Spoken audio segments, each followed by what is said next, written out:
And ladies and gentlemen, we welcome you all to the championship game of the IHSA 2022 Class 4A State Baseball Tournament. On the scoreboard, the visitors will be the Tigers of Edwardsville, and the Mustangs of Mundelein will be the home team. And now let's meet the starting lineup for tonight's championship game. For the visiting Tigers of Edwardsville, who entered the game with a record of 35 wins and 4 losses, here's the head coach of Edwardsville, Tim Funkhauser. A career record of 766 and 201 over 26 years. And the starting lineup tonight for Edwardsville. Leading off, the catcher, number 23, Grant Huebner. Batting second, the third baseman, number 28, Spencer Stearns. Batting third, the first baseman, number 22, Riley Ifford. Batting fourth, the designated hitter, number 8, Adam Powell. He'll be hitting for the right fielder, number 29, Joseph Giardo. Batting fifth, the center fielder, number 7, Cole Hardy.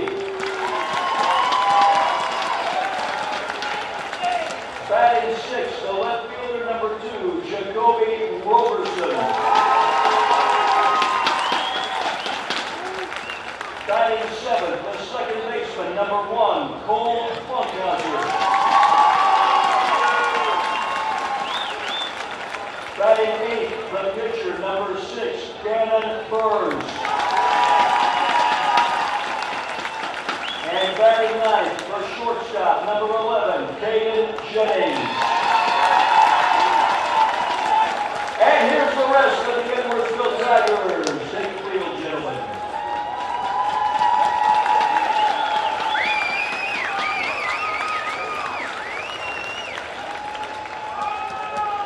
And now let's meet your home team for the championship game, the Mustangs of Mundelein.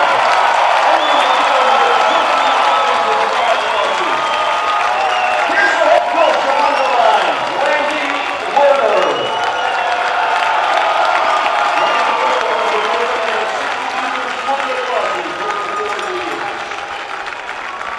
And now the starting lineup for Mundelein.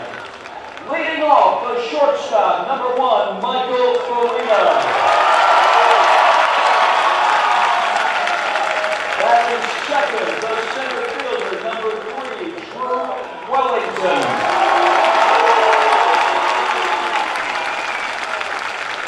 Batting third, the right fielder, number 21, Daniel Pasella.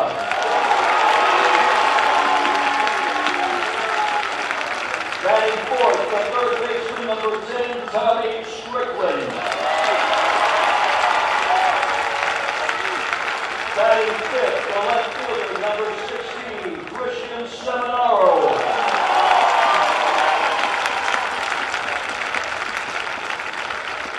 Batting sixth, the first baseman, number 19, Chris Callis.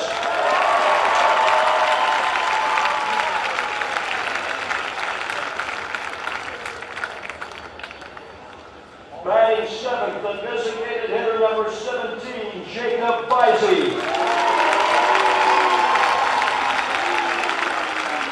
He'll be hitting for the starting pitcher, number 26, Caden Morton.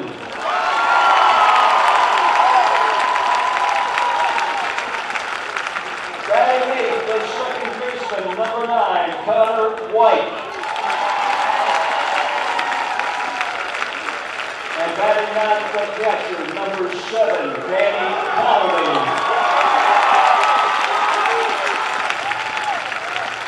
And now the rest of the Mundelein Mustangs.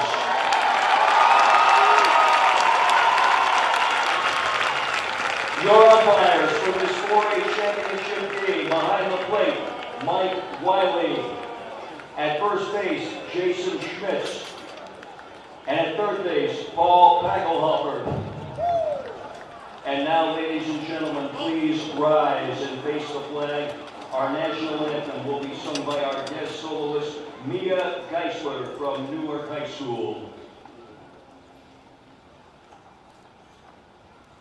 Oh, say, can you see by the dawn's early light what so proudly we hailed at the twilight's last gleaming, whose broad stripes and bright stars through the perilous fight o'er the ramparts we watched were so gallantly streaming, and the rockets regular, the bombs bursting in air, gave proof through the night that our flag was still there.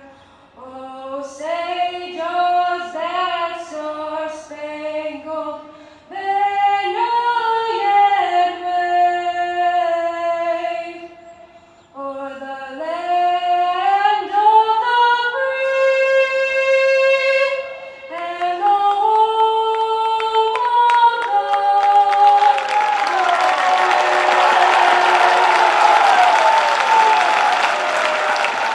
Thank you very much, ladies and gentlemen. Let's play ball. He's going to take it himself for a championship.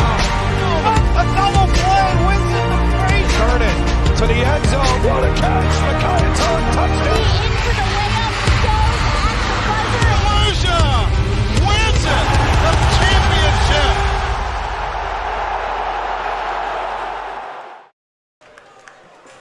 It's time to crown the IHSA Class 4A State Baseball Champion, and we'll do just that from Dooley Health and Care Field in Joliet as the Mundelein Mustangs take on the Edwardsville Tigers. Hi, everybody. I'm Dave Bernhardt, joined as always by Hall of Fame coach Mark Lindo. These two teams have pretty much developed an identity as they have gone through this entire playoff stretch. From Mundelein, they have been a team of destiny, coming from behind with walk-off wins. Edwardsville, on the other hand, one of the top-ranked teams in state all season long, Mark. They have had a more comfortable path to this final game. Hey, good evening, Dave. Great to call another title game with you. And, yeah, you look at Mundelein, I know they've had those superlative come-from-behind wins, but I got to believe as we look to analyze this game, Mundelein has to get a shutdown first inning right away and score first. This Edwardsville team is oh so powerful. Not very easy to play catch-up against. Now, last night, Mundelein shut out McHenry 12-0 in dominating fashion, while Edwardsville defeated Brother Rice 7-4. Mundelein, the home team here this evening in the championship game. Here's their defense for head coach Randy Lerner. Out in the outfield, it'll be Christian Seminaro along with Drew Wellington and Daniel Pasella. In the infield of Tommy Strickland, Michael Farina, Connor White, and Chris Callis. Danny Connolly behind the plate, and Caden Morton will start this championship game. 6'2" senior gets the ball with a 3-1 record on the season. Kind of a low 26 innings pitched, 2.42 earned run average, 29 strikeouts, 16 base on balls. The ball is in Morton's hands as we get ready for the last high school event of the 21-22 academic season, the 4A State Baseball Championship. No better person to call it the Hall of Fame voice of the IHSA, Dave Bernhardt. Well, thank you very much, Mark. Happy to be here. Overcast skies, but we're ready to play some baseball. First pitch swinging is Grant Hubner. Hits his ball deep to right field, giving ground is Daniel Pacello. He'll make the catch right on the line. It'll be in foul territory. A long fly out to start this one. Let's take a look at the starting lineup for the Edwardsville Tigers. As we said, Grant Hubner led it off, then it's followed by Spencer Stearns and Riley Ifrig, good hitters at the top. Adam Powell is a DH, followed by Hardy and Roberson, and then the bottom of the order, coach's son, Cole Funkhauser. The pitcher tonight, Gannon Burns, and the shortstop, Caden Jennings. How about that first out? Pasella, normally a first baseman before this year, moved to right field to get an extra bat in the lineup, makes a nice running catch to the foul line. A little bit of gas right there poured on by Caden Morton, this fine senior pitcher. So each of the first two hitters for Edwardsville have gone after that first pitch from Morton. First ball, fastball hunting. This is a pitching staff from Mundelein that has thrown 6 no-hitters this season. In fact, they nearly had one last night, only one hit allowed in the win over McHenry. Spencer Stearns was a very impactful player last night. He pitched 4 innings in the 7-4 win over Brother Rice, gave up 5 hits, 3 runs, walked a couple, struck out 2. Over 3 at the plate, but he was a winning pitcher, moved his record to 12-0. Can't get much better than that. Cade Morton comfortable working from the stretch.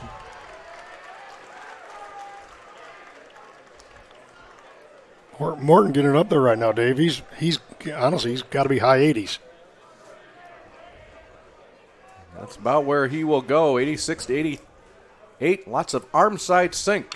That one goes right in on the hands of Stearns. Strickland up, low throw, scooped out of there by Chris Callis at first. 2 up, 2 down. So receptive were the hands of Tommy Strickland. Head down, glove out in front, out number 2. We talked about it being very important to get a shut down first inning. They're 2/3 of the way there. Only 9 losses combined between these two teams. Edwardsville at 35-4, Mundelein 29-5.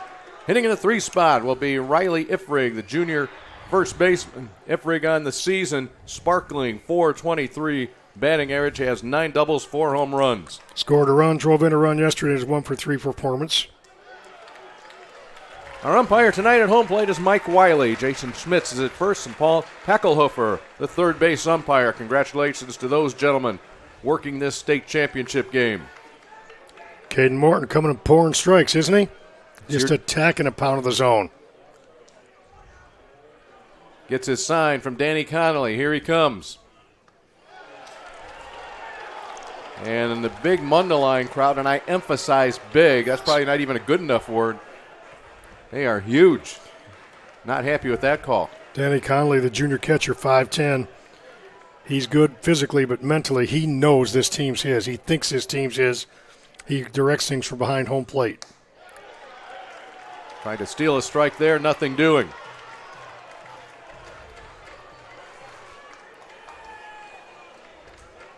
Big gap in left center field. Left fielder Christian Seminaro playing very deep for the left-handed hitting Ifrig. Morton deals on 2-1, and it goes to 3-1. This pitching staff operating just a bit short here, at least short in the state finals. Ace Ryan Garrity threw in the super sectional on Tuesday. His pitch count does not allow him to pitch in either one of the 2 games this weekend. He'll go to Wichita State. Would have loved to have seen him. 2-out walk to Ifrig.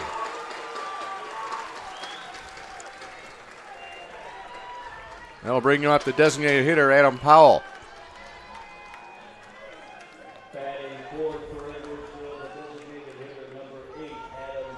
Powell hitless in 2 at-bats yesterday. He's batting for the right fielder, Joseph Chiroto. 20 RBIs. If they have the ball in the gap to score one here with 2 outs. It was a break off the bag at first base for Ifrig just to see what he could get. It was a hard break, and of course he slammed on the brakes. Well, Conley behind the dish, pop up, right? He was ready to get up and throw.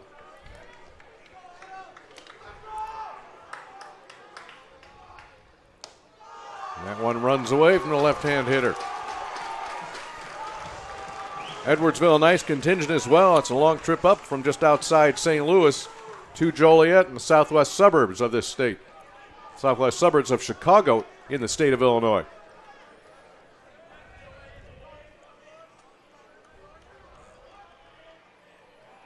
Ifrig fakes a break again. It's 3-0.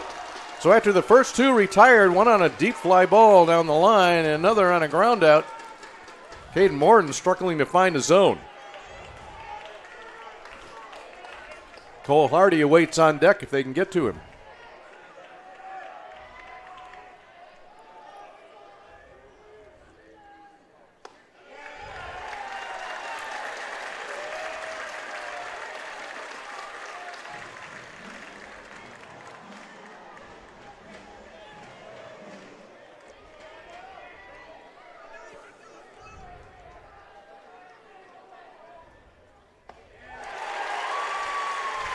from 3-0 to 3-2.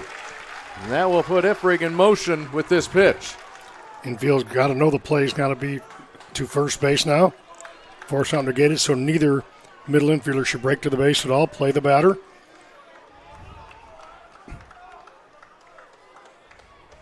Not holding the runner on. There he goes. Swing and a miss. How about Caden Morton? Struggling to find a strike zone until the last 3 pitches. He'll get Powell down on strikes. So Edwardsville scoreless in the first. We will head to the second. This NFHS Network Championship event is presented by Safer Sports. A safety innovation company believes in safety through science. Safer's ProTech football helmet cover is scientifically proven to reduce head force by up to 72%. Learn how football is played safer today. Visit safrsports.com. And by Academy Sports and Outdoors. Have fun out there.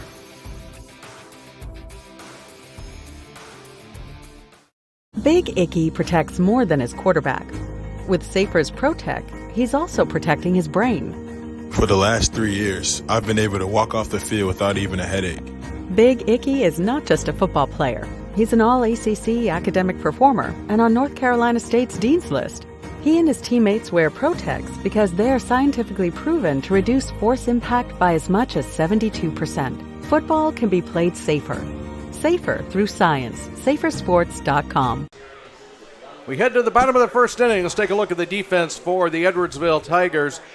Jacoby Roberson, the left fielder, Cole Hardy in center, and Joseph Chiroto in right. Spencer Stearns, along with Caden Jennings, man the left side of the infield, the right side taken care of by Cole Funkhauser, and Riley Ifrig. Grant Hubner behind the plate, and Gannon Burns. He'll get the mound call here tonight. He's 8-1 on the season, 52 innings pitched, 2.29 earned run average. He'll attend St. Xavier to play baseball in his collegiate opportunity. Sectional final, complete game win. He's coming off 55th strikeouts, 18 base on balls. He is a good one, trying to take his team to the title, but he's got a tough 1 through 9 lineup of Mundelein to go through here tonight. Indeed, he has to get past this leadoff hitter, Michael Farina, junior shortstop. Big ball game yesterday for Farina. 2 for 3, 2 runs scored, had a run batted in. He also walked, and one of those hits was a double. Did exactly what a leadoff man should do, and Burns will start him out. The curveball for a strike. Farina, 402 average on the season. He leads Mundelein in that category, as well as 40 runs scored.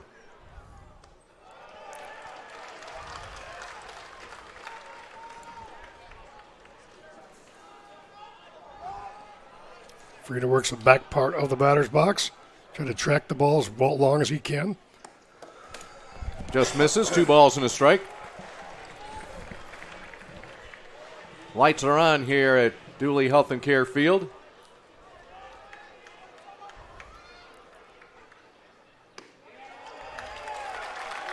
Farina just eyeballs it all the way. He's got that count working in his favor. Hitters count, fastball count. He's going to sit dead red. Try to think middle opposite. Outfield playing him straight away.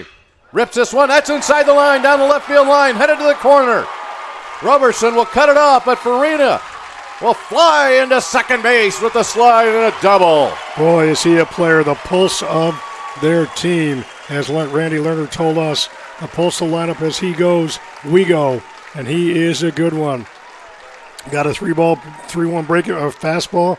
He's sitting on it, got it, and hit it hard. Here's the batting order for the Mundelein Mustangs. You saw Farina, the damage he done. He'll be followed by Drew Wellington and Daniel Pasella. Tommy Strickland will hit in the cleanup spot, followed by Christian Seminaro. Chris Callis at first, Jacob Bicey, the designated hitter tonight. He's batting for his pitcher, Caden Morton. Then Connor Wyke at second, Danny Connolly behind the plate. As Mundelein threatens here early in the bottom of the first inning. Edwardsville bidding for its 4th state baseball championship. Mundelein looking for its first. Hubner jumps on it in a hurry. Wellington, a 371 hitter, 27 RBIs. He wants to get this run in, but at the very least, he is intent on finding a ball in the inner part that he can pull and move Farina into third base with only 1 out. Wellington drove in a run last night. Third baseman Stearns in on the cut of the grass, the green. It's a Mundelein team that is known more for its pitching than its hitting. Wellington will take his talents to Eastern Illinois next year. Patrols and owns their outfield. Inside, and Farina again was looking to advance a base, but the job by Grant Hubner back there, he saved a couple of bases. Love to watch Farina play the game at second. Look at him checking his outfield right there. Get his lead off at second. He'll extend his lead. He's a threat to steal third at any time as well. He creates an awful lot of havoc on the base pass. Does that fine leadoff hitter. Takes the count to 2-2. When you watch Farina, of course, as you said, he was the pulse of the team, but he has this energy about him that you can just feel, and you know his teammates feed off of that. Got all the tools, and the best compliment to give him, he's a baseball player. Swing and a miss, and that ball gets thrown into short left field. I'm not sure what happened, and here comes Farina. He's going to look to score. One hop throw to the plate, and he's out of there. What a bizarre play. Don't know if Farina ran through a stop sign, but he was out by 3 or 4 feet.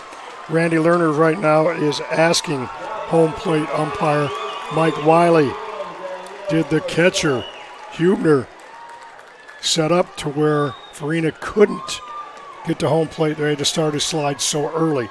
That's the discussion. But in this case, the ball was there and waiting for him.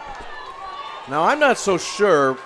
When Wellington struck out, Hubner was going to try to pick Farina at second. I wonder, as Wellington was somewhat falling across the plate, whether that ball hit the bat and ricocheted into short left field. Strange play. Wow, how that changes the complexion of this inning. Daniel Pasella will bat with 2 outs and nobody on.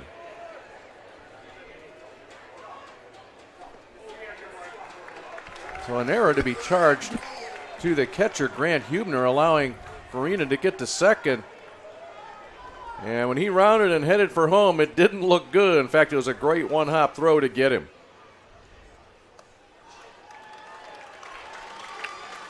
Pasella 8 bombs. He steps into the plate. Will tend to Illinois State.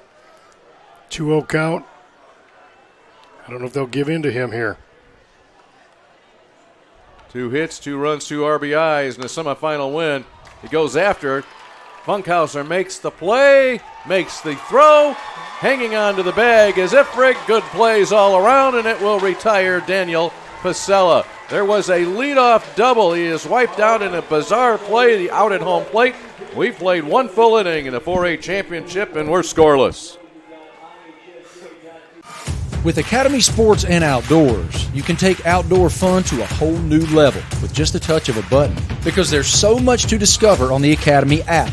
Create your dream outdoor living space that gets the whole family out there spending time together. Master new recipes with just the right amount of heat and the perfect spice or seasoning. And give the kids even more ways to play. Great times are waiting. Download the Academy Sports and Outdoors app today. Have you said yes to being an organ, tissue, and eye donor? It's a powerful decision to give life to others when you're gone. Today, we cheer for Matthew, his family, and all those who say yes to donation. You have the power to save and enhance lives. Sign up today at donatelifeillinois.org and say yes to being a donor.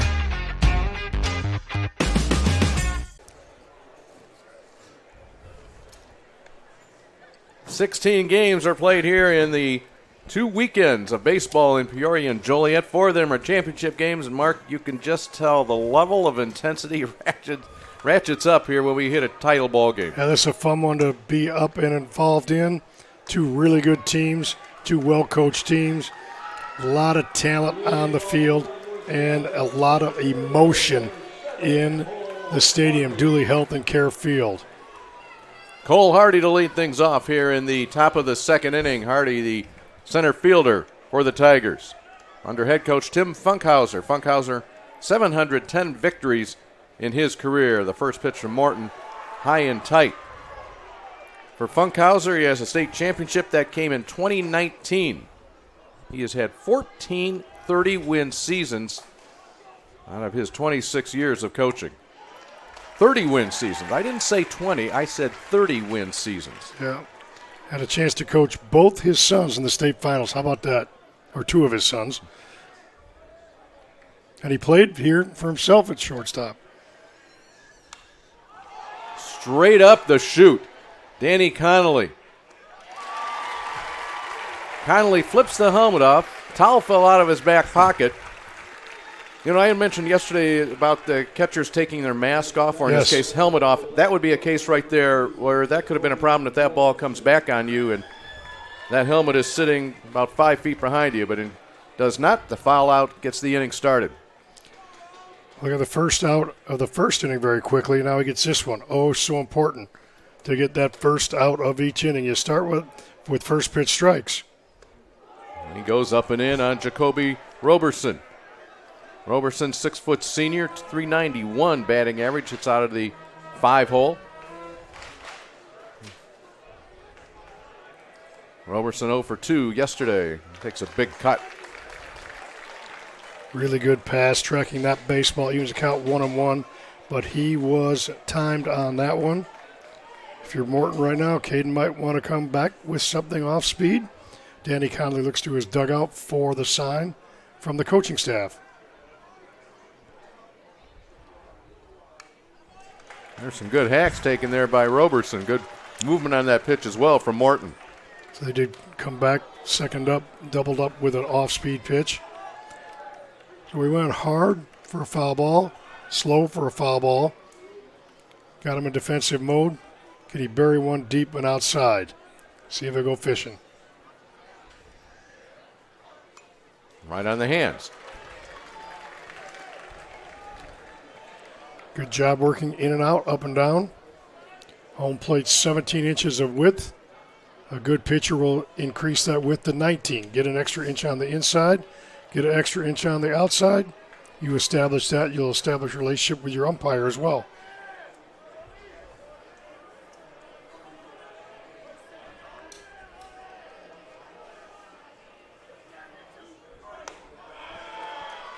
Stays upstairs.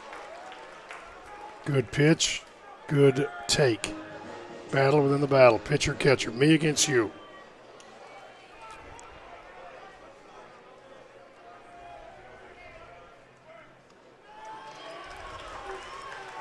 Roberson has worked this to a full count. See, now he can sit fastball and adjust to the off-speed pitch. But you got to be ready for the express first. Load up on the backside, then make your adjustment need to. 1 out walk. Second walk allowed by Morton. Really a quality of bat. He was 1-2, 2-2, 3-2, base on balls. Solid at bat. Cole Funkhauser, the second baseman, a junior. So leadoff hitter for pretty much the first half of the season, then went into a slump. Moved down in the order, hitting in the 7th spot here tonight. He had the game-winning hit, the super sectional win over Plainfield North.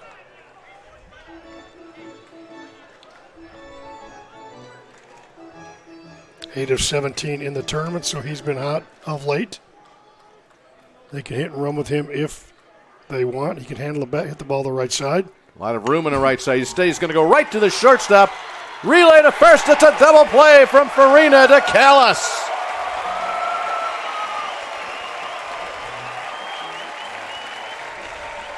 That ball was smoked. And yet Farina, the quick release to Callis, doubled off first as Roberson, and just like that, top half of the second comes to a close. We'll go to the bottom number 2, Mundelein and Edwardsville, tied at 0.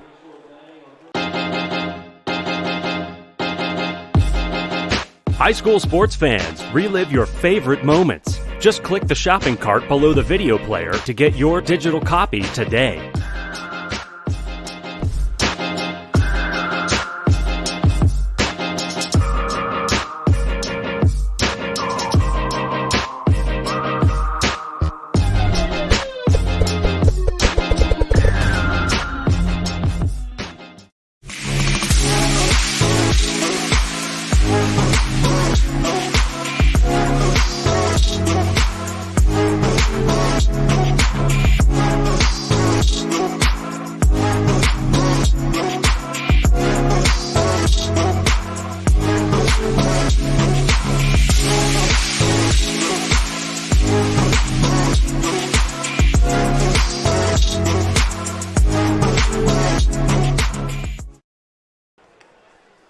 You're watching live coverage of the IHSA Baseball Championships on the NFHS Network. NFHSnetwork.com/IHSA is your destination for the most comprehensive coverage of Illinois high school playoff action.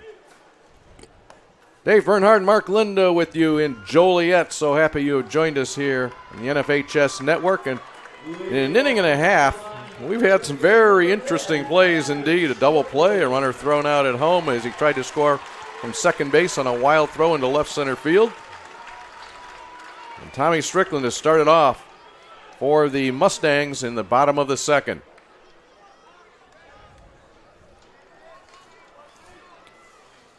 Strickland would like to never look at the box score from last night. This pitch up and behind him. Strickland on the season, .340 batting average last night. Tough night. 4 at-bats, 4 strikeouts. Just did not track the ball. He's got a new arm to look at here today. He's got Gannon Burns coming at him. It's 2-0. Burns has been consistent for the Tigers all year long. He had a brother that pitched in the state tournament, pitched in the title game against Crystal Lake South a couple of years ago. His brother, Cade Burns.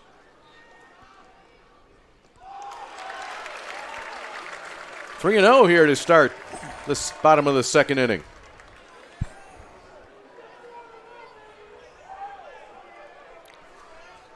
Strickland, a big young man, 6'2", 215. Got pop in his bat.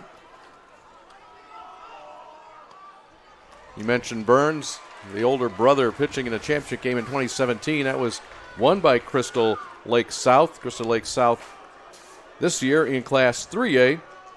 They picked up the 4th place trophy. Here's a line drive to right field. That'll drive the right fielder Chirotto back. He turns around. He's going to one-hop the wall. Strickland into second, and for the second consecutive inning, Mundelein has a leadoff double. Boy, Strickland had 7 doubles come in. He's got 8 now. Flat out, hit that ball right on the screws. Turned around Chirotto a couple different times. Ball one hops the fence, and they got something going right away. Do the Mustangs. Christian Seminaro takes a long look down to his head coach, Randy Lerner. Lerner flashing through the signs. He yelled out to Strickland, and Strickland was off the bag as he was watching the signs. He was pretty much saying, get back in the bag while I give these signs.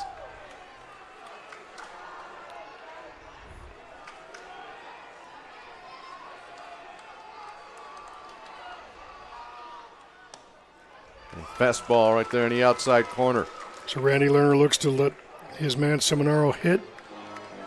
I'm sure he has confidence in him trying to keep his hands inside the baseball. His job should be to try to hit this ball to the right side, although there is a big hole in the left side because of the hold. And a chance on that one as Burns breaks it in there. Right fielder Chirotto very deep. Yes. Strickland the lead at second.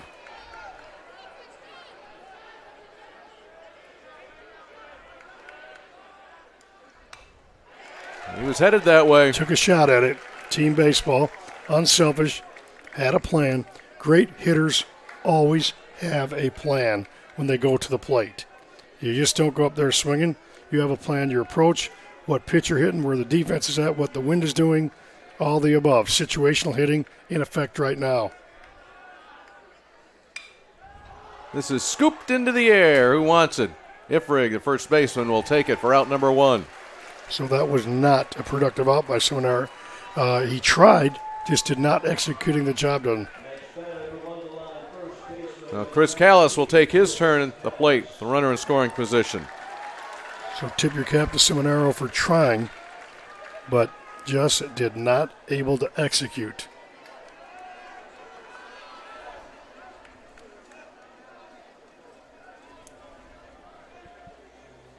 Callis goes after the first pitch, 256 hitter on the season. He's driven in 14 runs. He had a hit and 3 at-bats, scored a couple of runs last night, and they 12-0 win over McHenry in the semifinals. And with the outfield playing where they are, they would never be able to throw out Strickland on a base hit so he get his 20th RBI.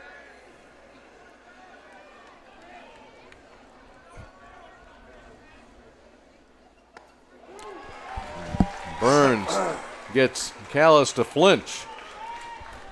Had some bite on that ball, didn't he? 348 down the left field line, 327 to right, 400 to straight center field. Big yard here in Joliet.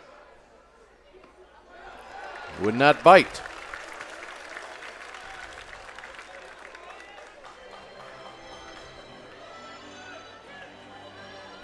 Strickland, a second, takes his lead behind the bag. You see them right next to the shortstop, Caden Jennings, and steps a little more towards the baseline, and that just missed. And geometry majors might say, why is he in a straight line? Well, he's starting his lead behind the base to take away the angle and a pickoff play for Jennings. And then when he takes his secondary lead, he'll get up into the straight line. Shortest distance, right, math teacher? Yes, sir. There it is, the shortest distance third base bag right there. And a swing and a miss and an off-speed breaking pitch. So after the leadoff double, a pop-up and a strikeout, and Burns one pitch away from getting out of this. The designated hitter, Jacob Bicey, will come to the plate. Bicey batting for the pitcher, Caden Morton. Bicey hitless in 2 at-bats last night. Plus 300 batting average on the season.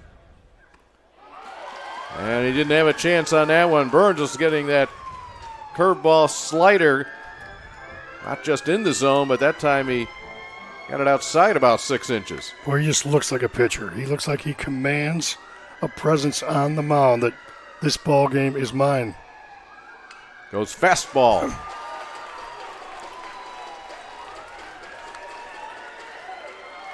Very quickly up on Bicey, 0-2. So if you throw another fastball, you got to be out of the zone. He would track that one really well, followed it straight back. Good time for a straight change if that's in your pitch arsenal.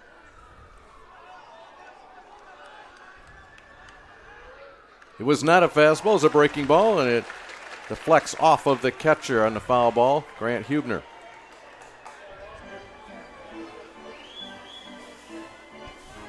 Good job by Mike Wiley, the umpire. The catcher, Hubner, was a little bit dinged on that pitch, so he calls timeout. Takes the ball to the mound, allows the catcher a little bit of time. And Hubner took it off the right shoulder, just a little bit above that chest protector. Those usually hurt, but not in the state tournament. State championship game, nothing hurts, right? That'll be a badge of honor tomorrow, Yes. especially if Edwardsville wins this one tonight.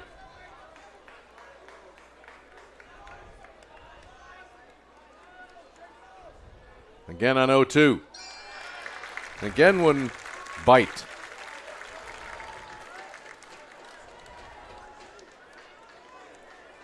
Let's see if he comes with some high heat here. Climb the ladder time, I would think.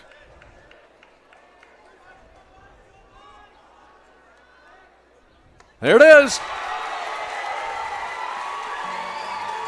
For the second straight inning, the leadoff batter reaches on a double, and for the second straight inning, Gannon Burns pitches out of it. Pop-up, strikeout, strikeout, ends the second. 2 innings. Your Class 4A championship are complete, and we are scoreless in Joliet. What rhymes with great? Participate. Where does greatness start? Here, in the classroom. On the stage. In the pool. On the field. Where will your greatness take you? To better grades. To more friends. Yeah! Be great. Participate!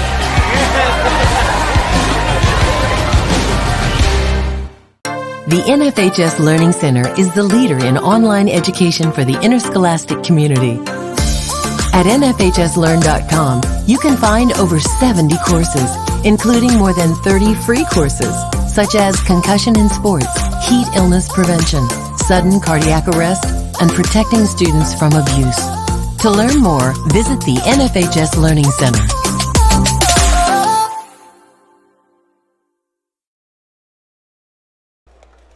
I'm going to call those fellas the Berm Boys. Mundelein fans hanging out in the berm, prime foul ball territory, decked out in the colors. As you are looking at the big crowd here that made the trip down from Mundelein to Joliet. Remind you that today's game is available for download. Click the digital copy button under the event video player to download a digital copy of the event right to your computer. We'll start the top of the third. 8-9-1 in the order. Gannon Burns, the pitcher, to lead things off for the Mustangs. On the hill is Caden Morton. Morton is not yet allowed a hit. He has walked a couple of batters. Well, one of my keys was, Mundelein had to hold Edwardsville early. They've done that, but they have not been able to put a point up on the big board themselves to take command. The only 2 hits of this game belong to Mundelein, both doubles.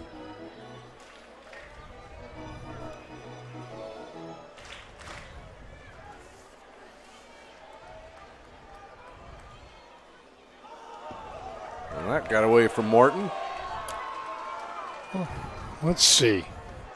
I got to check this out. See how tall Burns is. He goes 5'10", so that pitch was probably 6'8". Burns 1 for 3 last night with a run scored. If he was 5'10", that was probably about 4'8". Yeah.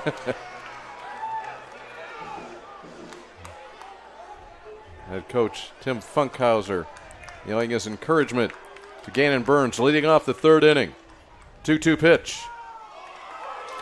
Tim Funkhauser made an appearance here this afternoon. Why was that? Now you say, why is he here when you don't play till 7 o'clock tonight or 6 o'clock? He was here using the printer. Said the hotel printer didn't work. He had to come over and do his work. Leadoff walk for Gannon Burns. He worked it. He's down at first base, and we'll see whether Burns runs for himself or if he gets a courtesy runner. Looks like he will stay there. To the number 9 hitter in the order, Caden Jennings. Jennings hitting in that 9 spot, 254 average, a definite bunt situation here with Burns at first. If you're playing bunt defense on the infield, you actually should play bunt defense in the outfield as well to back up any would-be errant throw. No sign of a bunt. Looks like swinging all the way. A lot of times pitchers, it comes from the bench, will use the long hold in a bunt situation so that you can see if the batter tips his hand, starts to, go up on the barrel of the bat. Now he shows it into the air. Snag there by Strickland.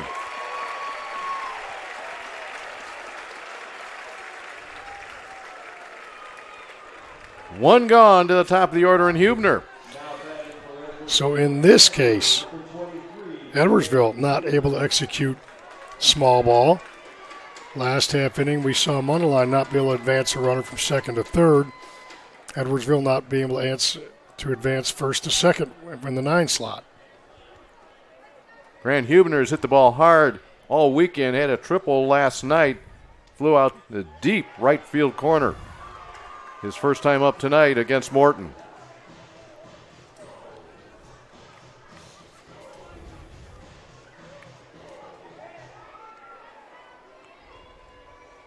Decent sized lead by Burns. He stays there. Again, this will go deep to the right side, but foul.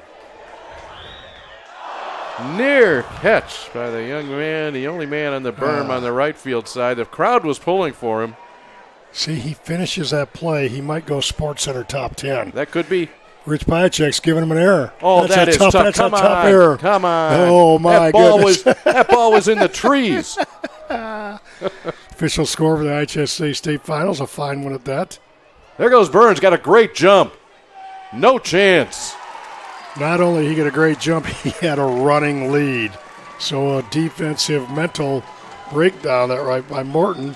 Really good timeout by Danny Connell. We talked about his leadership abilities, saying, come on, man, just come on back. Yes, that mistake happened.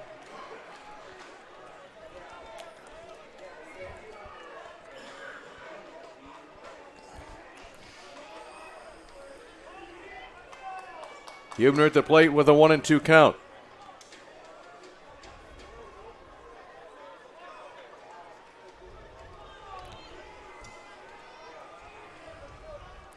Both of these teams philosophically play their outfield incredibly deep. Right past the hands of Hubner. Talk about brothers playing on state finals teams. It was Grant Hubner's brother Gavin that played on the 2019 championship team.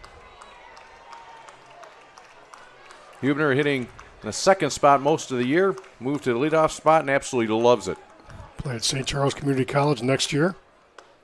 But you got a little bit of work to do for Edwardsville tonight. Key situation here on a 3-2 count with 1 out.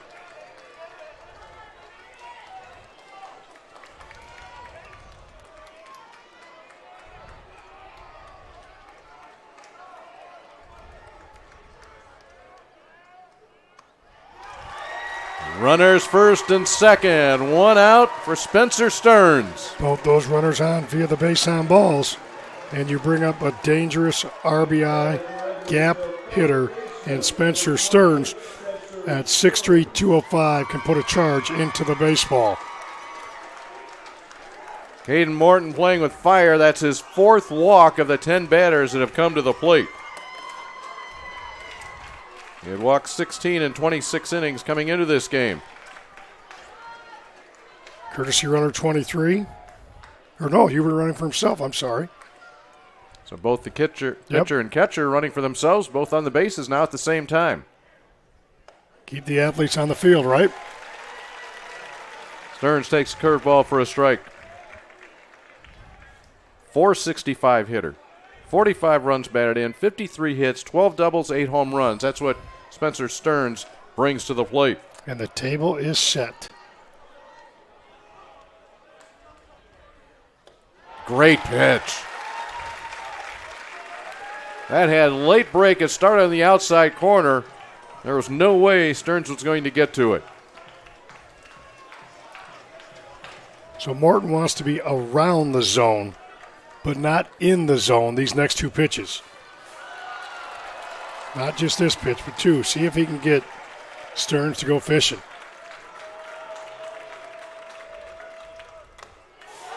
He throws him. How about that?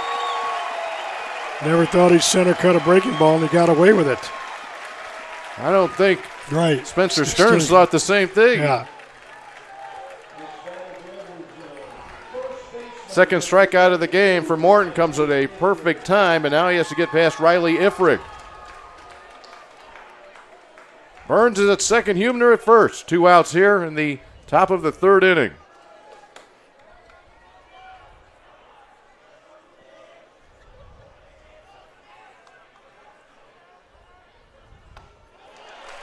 Very similar pitch. All of a sudden, Morton has found it.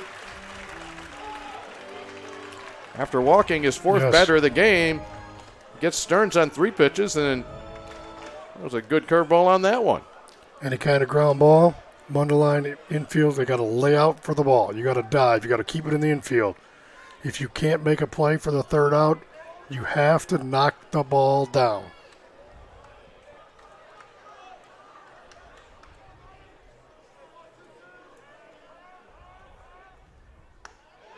Just missed outside. Mundelein fans wanted it because Connolly held the pitch there for just a moment.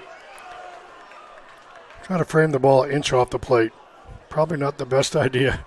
Try to frame a ball 3 or 4 inches off the plate. He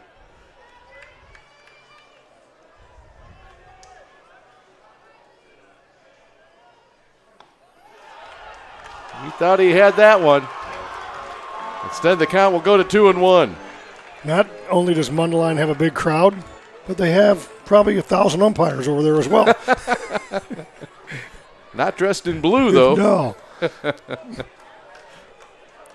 2 balls and a strike to Ifrig. Good hitters count here with 2 gone.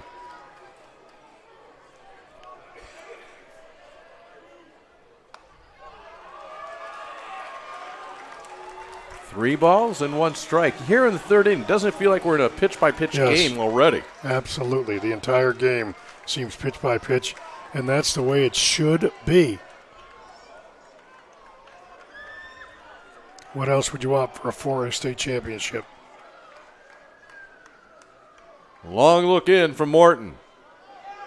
Well, some flying insects disturbing Riley Ifrig at the plate.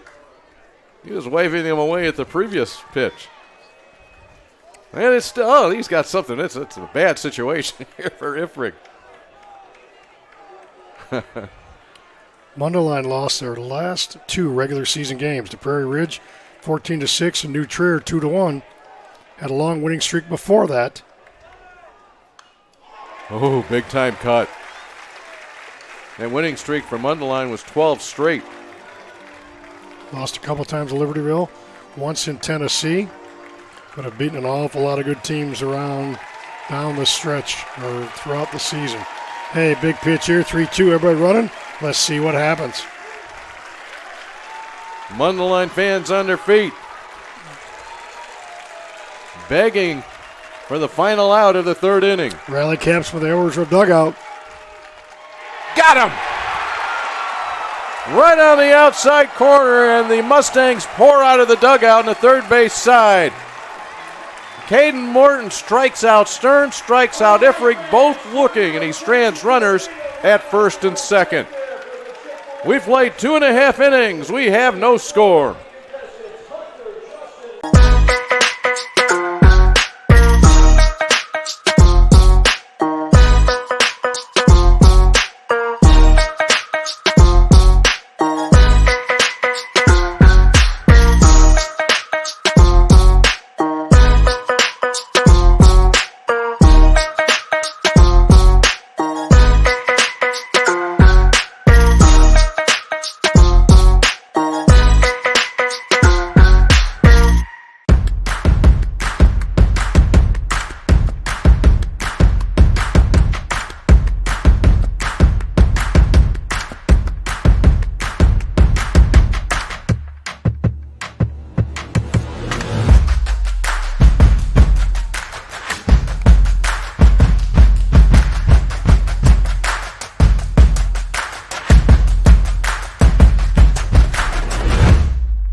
Just got done watching the chicken catch here at Dooley Health and Care Field. So you have a fishing net, see it coming off, and that's a rubber chicken in there.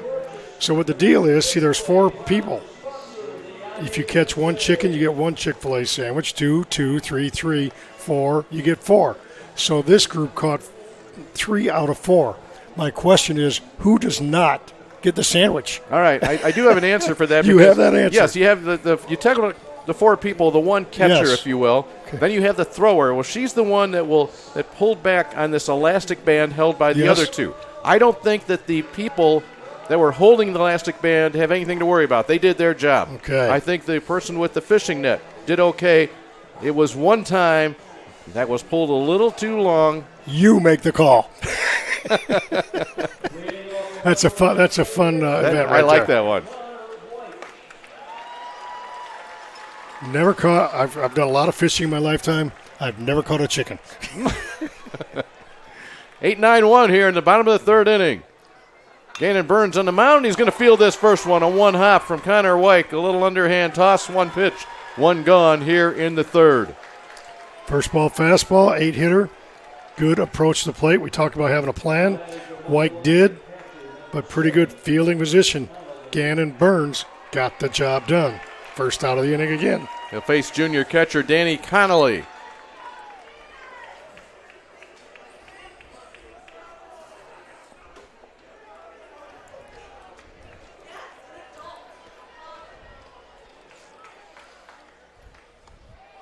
Connolly hoping that ball did not break in. Look to catch that off his left shoulder. Today's game is also available for all subscribers via the NFHS Network Live mobile app for Apple and Android devices. Download the app from the Apple App Store or Google Play Store today to start watching live games wherever you are. I think it was Linus in the Peanuts character that had the security blanket. Connolly's got that security towel out of his back right pocket. He takes it everywhere he goes. Baseball, superstitions, right? He may be taking it down to first base here in a moment. It's 3-0.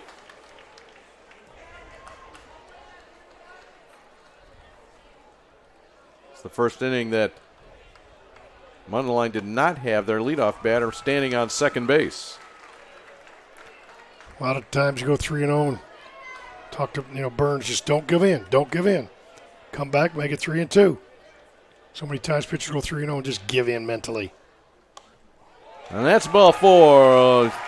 Walk coming with one out here in the third. Will turn the lineup back to the top and Michael Farina. It's the first walk of the game allowed by Gannon Burns. Michael Carlson going to be the courtesy runner.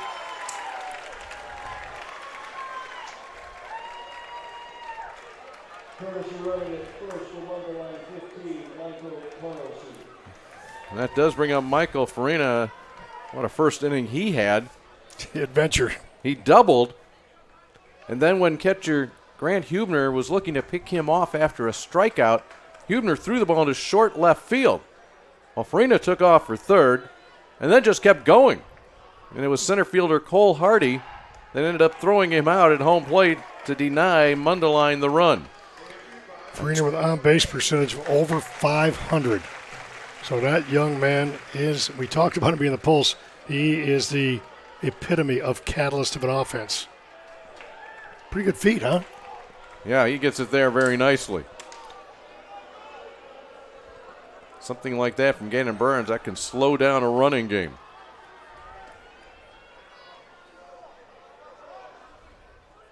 Short lead.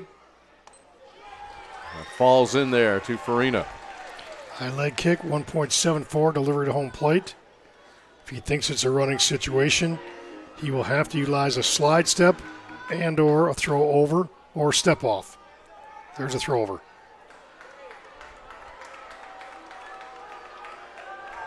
Carlson, quick reaction over at first base. Farina's double came down the left field line. Third baseman Spencer Stearns guarding that line just a bit more. And this trip to the plate by Farina. He's going to look to bunt. He saw Stearns back a little. He was behind the bag, and Farina thought he was going to get on that way. Instead, Farina down in the count, 0-2. And I don't know his two-strike hitting numbers, but I got to believe 0-2 doesn't bother Farina at all. He just handles the bat oh so well. Started his high school career at Stevenson before moving into the Mundelein district. He went to elementary school, junior high with a lot of the players, the way the districts are situated there. A lot of the current players on this Mundelein team. Ended up where he was at, on the other side of the street, as far as the high school boundary lines were drawn. His family moved into the Mundelein district, and here he is playing in a state championship game.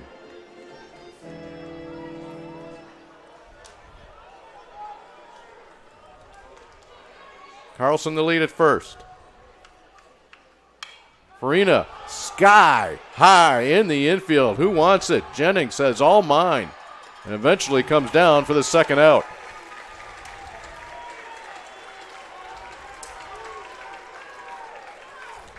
Burns has had a knack of getting out of some trouble. As we mentioned, got a little bit of a help in the first inning.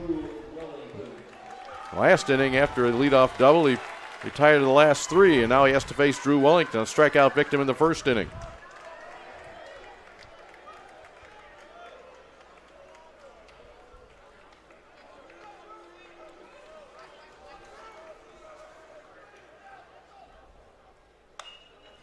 Yanked foul. Cole Hardy in center field playing over in right center. Jacoby Roberson in left field playing quote-unquote a normal position in left field. Now he actually goes to the line more against the left-hander, which is actually smart. But there has to be, 100 feet, maybe 120 feet between center fielder and left fielder. If the ball goes that way, it'll be a triple. There goes the runner. Carlson attempting to steal, to throw a little bit to the left side of the bag, but they'll get him. Michael Carlson thrown out stealing. Grant Hubner and head coach Randy Lerner does not agree with that call, or maybe it was a missed sign. In any case, it ends the inning in the third. 3 innings complete. 3 innings worth of zeros, no score in your 4A championship game.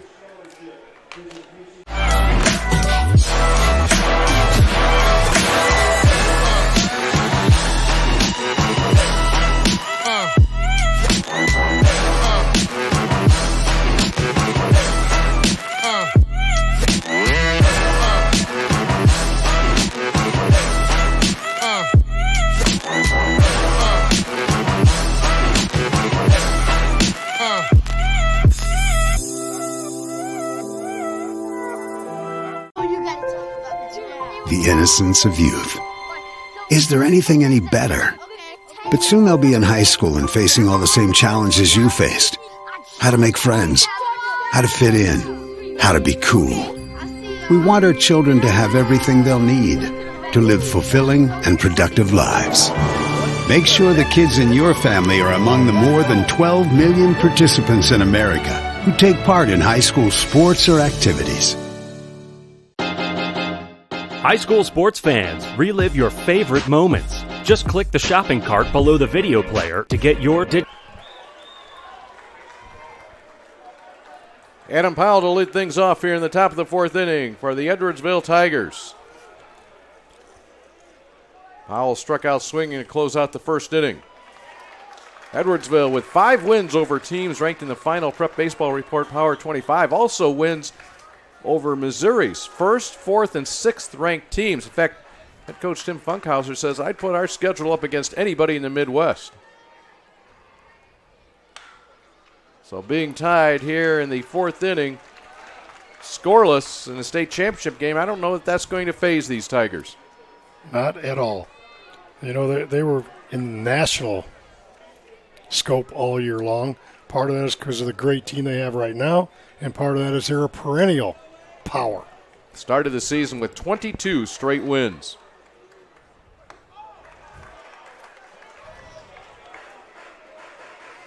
Powell to be followed by Hardy and then Roberson. They beat some northern Illinois area teams, Bennett, New Trier, St. Charles North, Huntley.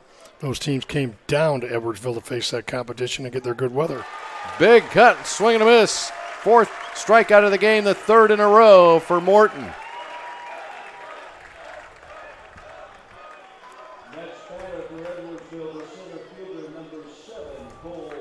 One out in the 4th inning. Edwardsville does not yet have a hit. 2 doubles for Mundelein. That's the extent of the offense tonight. Hardy fouled out to the catcher, Danny Connolly. May have gotten a piece of it.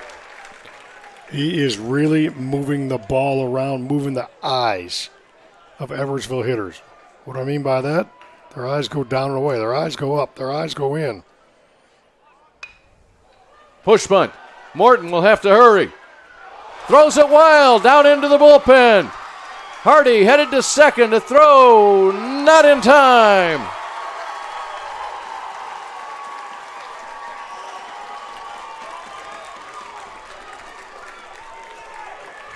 Bunt single, then a throwing error on the pitcher, Morton.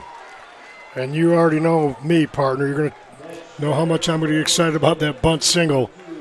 You're not hitting the ball really well. You put a bunt down at any level of baseball, especially high school. You make the defense play. You give them an opportunity to make a mistake. And that they did. Second straight inning, the Tigers have a runner in scoring position.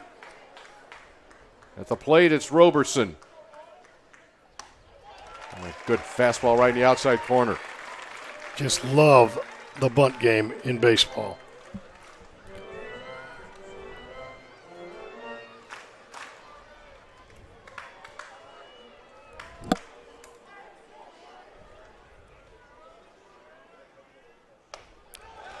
Not sure exactly what Roberson was looking for, but he was not looking for a ball that was going to break down the middle. That one just locked him up. 2 quick strikes on Roberson.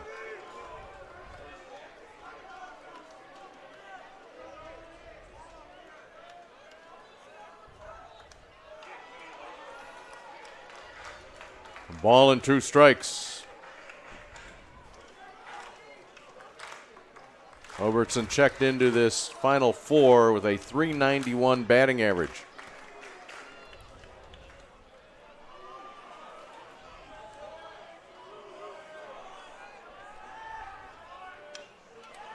That was a tough. You talk about moving the eyes. Yeah. That one runs inside.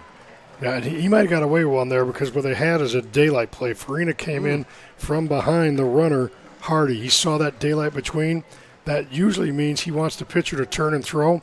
Farina was behind second base, and Morton threw the pitch. The whole entire left side was open for a ground ball to get through. So fortunate right there for Mundelein.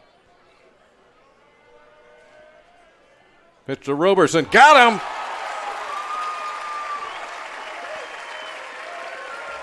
The last 4 outs have come by way of strikeout, and Morton is really throwing it. Next batter for Edwardsville, second baseman number 1, Cole Funkhauser. How far would you say his ball is moving? Oh, that's going to be 8-10 inches at least. And I'm going to make a comment here. I'm supposed to analyze things. I've been talking about Mundelein's outfield defense playing deep, and I thought they should have. But right now with Funkhauser, more of a contact than a gap hitter, that lead run on base, I'd move in quite a bit because Funkhauser's going to probably hit a line drive. I'd make him hit it over my head to score a run, not hit a line drive in front of me. Funkhauser hit the ball hard his last time up, lined into a double play, 6-3. See, because not one of those outfielders in your picture would be able to throw out the Speedy Hardy at second base. So if he hits it over your head, tip your cap and go on from there.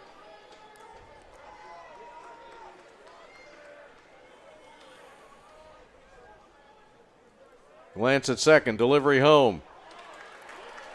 Connolly, an excellent job. Look at the ground that he covers. Yeah. On a ball in the dirt behind the other batter's box, the left-handed batter's box. He's just cat quick a wall back there.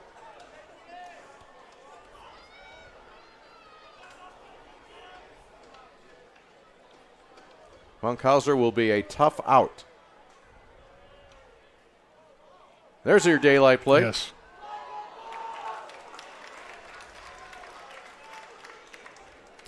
So people watching, again, we'll redescribe a daylight. If there's any light seen between shortstop Farina and base runner Hardy, that's a key for the pitcher to hop, pivot, and throw.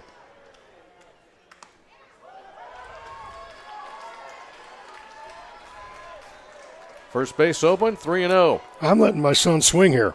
Are you? Yeah, I mean, he's a key guy. I mean, he is a guy that's clutch. Burns is on deck. Now here's a fellow that hit 379 through the first 16 games. He's taking all the way. All the way. In fact, a 16-game hitting streak, just one bad stretch.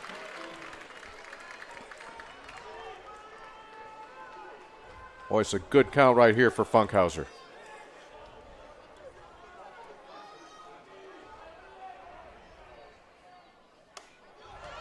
Left it high. Funkhauser down to first with a walk. Runners first and second, just as Edwardsville had last inning.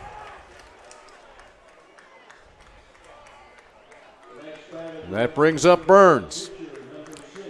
I think they also might be changing signs from catcher to pitcher because Hardy's been out there a long time bearing down on different sign sequences. So runners at second base, if they can pick up the sign sequence, they can relay that to their dugout. Through 3 2/3 innings, pitcher Caden Morton has walked 5 batters. Wow. At least one an inning. He walked 2 1/3. He was able to survive it. Does he get out of this one? When does that come back to bite you? Burns was a leadoff walk last inning. He's going to put it down. On the line. Oh, he picks it up and throws. The pick at first base, and a good one by Callis. But that's another bunt single, second bunt single of the inning. And the bases are loaded. You got the big boppers in the lineup for Edwardsville that can drive the ball the gaps. Bang, bang, twice in this inning. You have bunt hits, sandwiched between a walk, 3 runners on base, with a total distance of those 3 runners being what? 40 feet, 80, 70 feet the most? Bases loaded for Caden Jennings. Bunt hit, walk, bunt hit. That's who you see those 3 Tiger jerseys on the bases. Jennings did not bat last night. He was DH'd for hitting in the 9th spot today. 254 average, and he bats with the sacks full.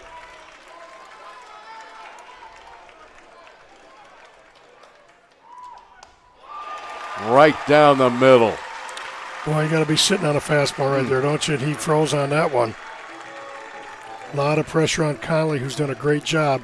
He's got to block a ball, not the dirt, the turf right now. Short leads at each base. 1-1. A walk, 2 bunt signals, a throwing error, and yet Morton is a pitch away from getting out of it.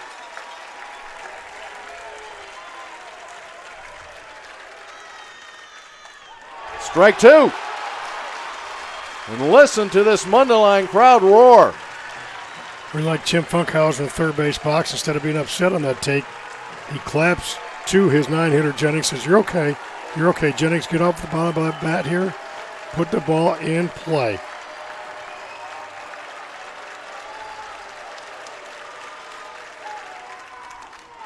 Ooh, that was close. A few of the players started leaving the field. Jennings will get another shot at it. Actually, too close to take. Yeah. Usually I'd say great take. That was too close with the bases juiced. Had 2 strikes, but the call went his way. Game situation here with 2 outs in the 4th. Shakes off the sign. Interesting. Was it a fastball? He wanted a breaker? Got him! And once again, Morton is greeted by a rush of Mustangs out of the dugout on the third base side. We got a good one going.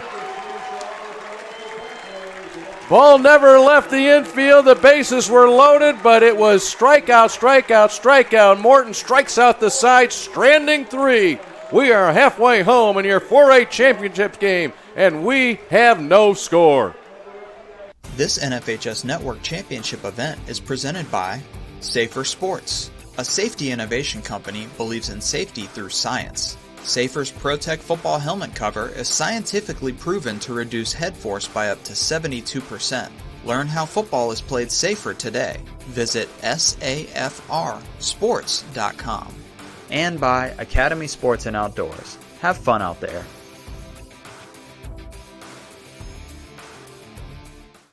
Big Icky protects more than his quarterback.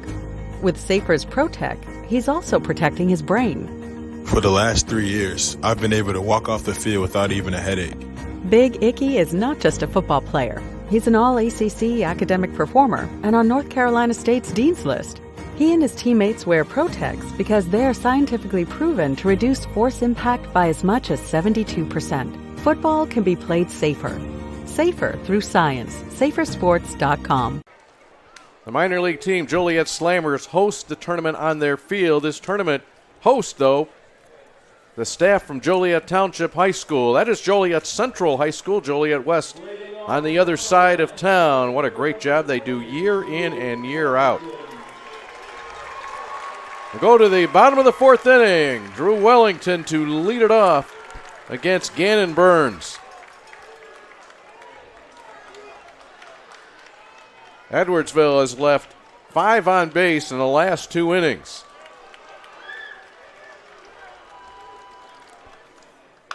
Wellington pulls to the right side, down on one knee.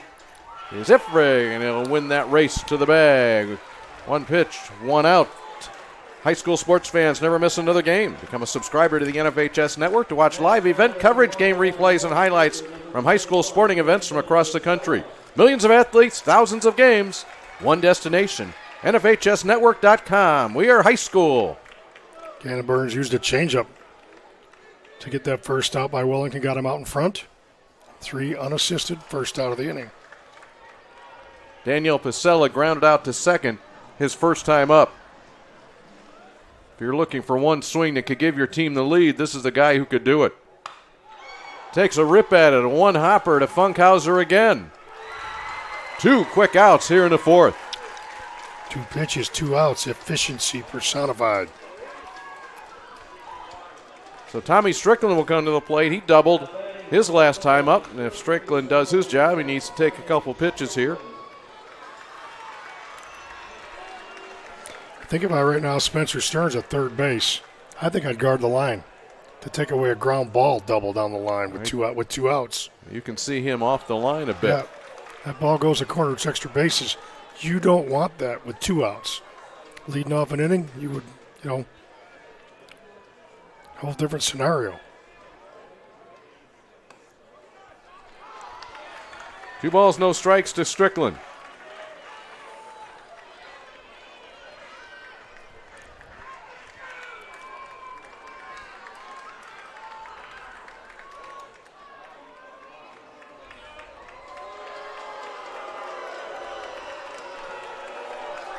And Burns will deliver the strike. 2 balls and a strike.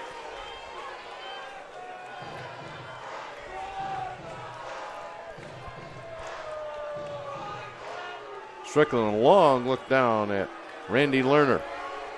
The sign is hit. Yes. He's able to hold it up in time.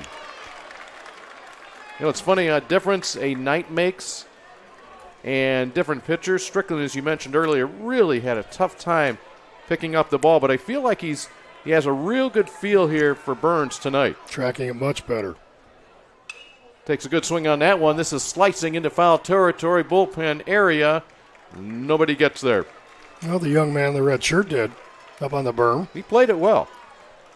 Oh, we got a war on the boards here.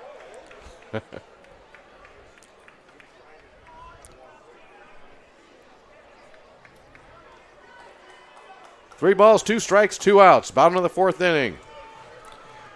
The young man keeps that ball. He brings it up to the press box. He can have Dave Bernhardt autograph it. And then he would throw it back on the field. 3-2 pitch. High, left field to the line.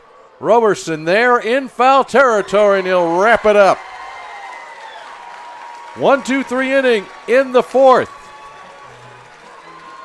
State championship game, Class 4A, final day of the sports season in Illinois. It is Edwardsville nothing, Mundelein nothing, as we go to the 5th. With Academy Sports and Outdoors, you can take outdoor fun to a whole new level with just the touch of a button. Because there's so much to discover on the Academy app. Create your dream outdoor living space that gets the whole family out there spending time together. Master new recipes with just the right amount of heat and the perfect spice or seasoning. And give the kids even more ways to play. Great times are waiting. Download the Academy Sports and Outdoors app today. Have you said yes to being an organ, tissue, and eye donor? It's a powerful decision to give life to others when you're gone. Today, we cheer for Matthew, his family, and all those who say yes to donation. You have the power to save and enhance lives. Sign up today at donatelifeillinois.org and say yes to being a donor. You're watching live coverage of the IHSA Baseball Championships on the NFHS Network. NFHSnetwork.com/IHSA is your destination for the most comprehensive coverage of Illinois high school playoff action. Dave Bernhardt and Mark Lindo, 4 scoreless innings, identical line scores. No runs, 2 hits, and an error for each of these 2 teams. The 2 hits for Edwardsville, bunt singles, 2 hits for Mundelein, a pair of doubles. And we are playing a 3-inning game for the state championship. And if that's the case, you start with your leadoff hitter, right? And that's where we are right now with Edwardsville. Grant Hubner to lead things off here in the 5th. This pitch will be Caden Morton's 75th of the game, 40 of them for strikes. That's rather high pitch count for 0 runs the board. He's walked 5 and struck out 6, so he's not been as efficient as he would like, but he's been very effective. Big pitches to close out last inning, stranding the bases loaded. That's a great spot right there. Right at the knees, outside corner to Hubner. Hubner has walked, also flew out deep to right field.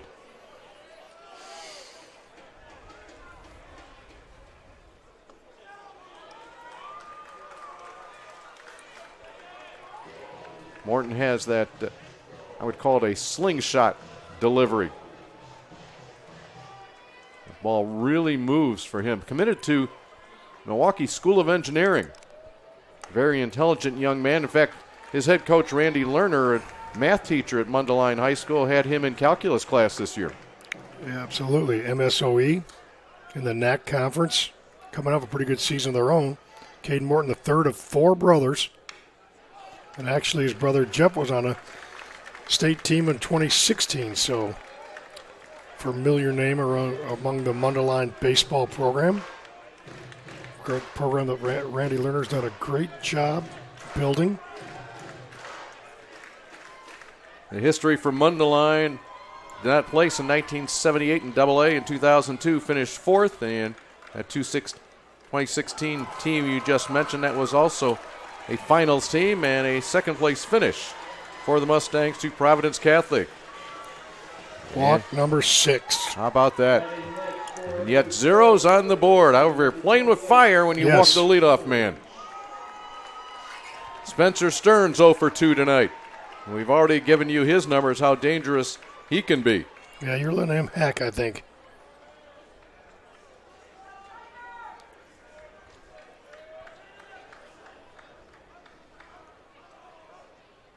Big lead over at first for Hubner. He expanded that in a big way with his secondary lead. Danny Conley looking over. See if there's a throw over called from the bench. Hubner breaks right away. Not a chance. Once Morton looked away, it was not just a walking lead, it was a running lead to a stolen base by Hubner.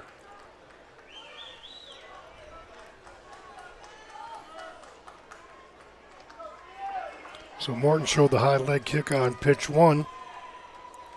Tim Funkhauser saw that as well.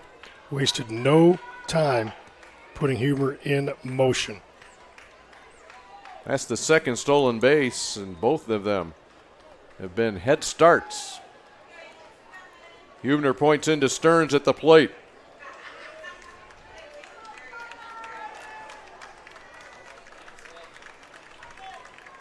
Warming up in the Mundelein bullpen, the protector needs to get a helmet.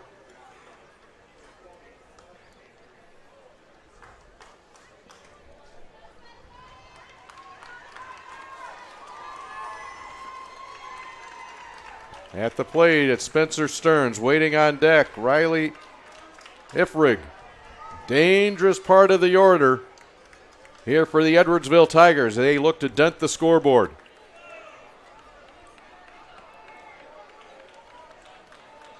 Stearns with a team leading 45 runs batted in this season.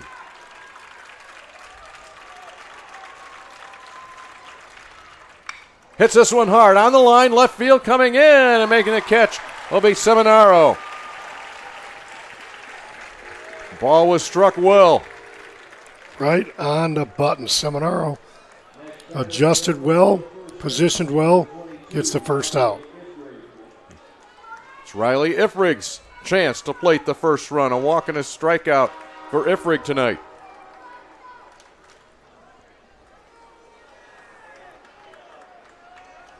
Hitting out of the 3 spot in the order. Breaking for third.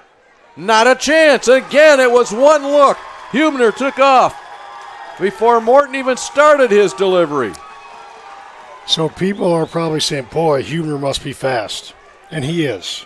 But he is a cerebral base stealer because both of those bases he stole on the pitcher, Morton, by Morton not having enough focus on him. I think sometimes pitchers have too much focus on a runner. 4-run, 5-run lead. Right now, that's the game. So your focus does have to be on that runner. Infield in. 1 strike to Ifrig. Scoops this one foul and out of play. See what that stolen base does? You have a plethora of more ways to score if you're Hubner.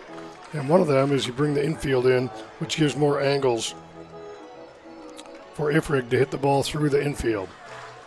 Ifrig, a .423 hitter. No balls, 2 strikes.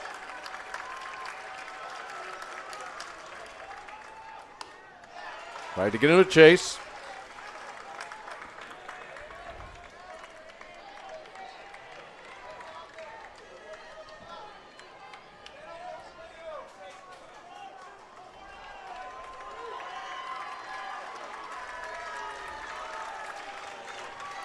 Shaking off a couple of signs.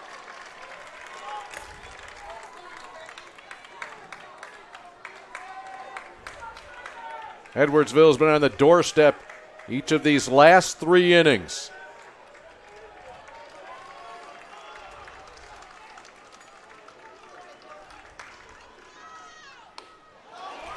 Nearly got him to go. It's 2-2. And you do not. No. Okay. Finish my sentence. Oh, no, you don't want to turn this lineup over to the next man on base. Or next man at the plate. Mundelein fans again come to their feet. The 2-2 pitch. Fouled away. It will remain 2 balls, 2 strikes.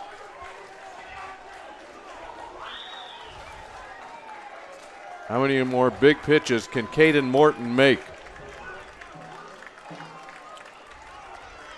Wiggled out of jams in the 3rd and 4th inning.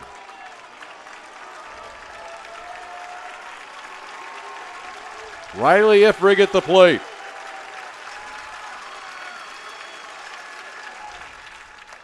It's 3 balls and 2 strikes from 0-2 to 3-2.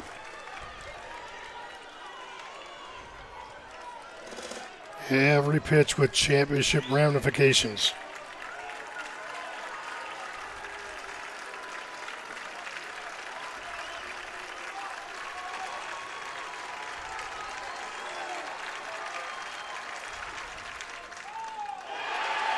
And a called strike 3. Ifrig was headed to first base. Instead, the ball down on the corner at the knees. 2 gone in the 5th.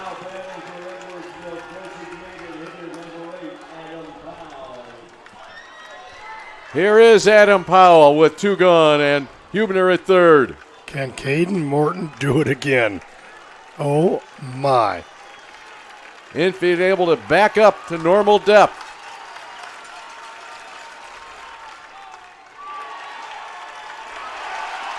A roar lets you know that that was a strike. It had been the student section for Mundelein that had been standing the whole game, and now it's everybody dressed in red. Powell has struck out twice tonight. Puts this one in the air to left field. Seminaro has to give some ground. Deep in the left field corner. And this ball's gone! Opposite field, home run, Adam Powell, and a 2-0 Edwardsville lead.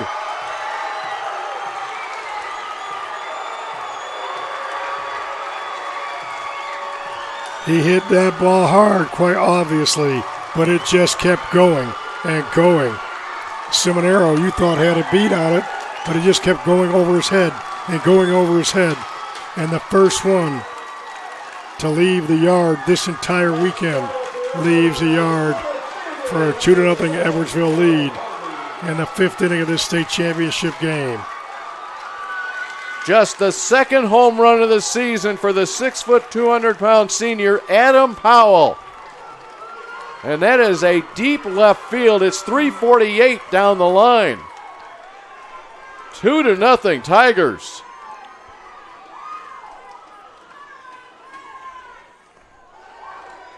And now Cole Hardy. 2-run rally started with what? A leadoff walk. How many times have we said that this weekend?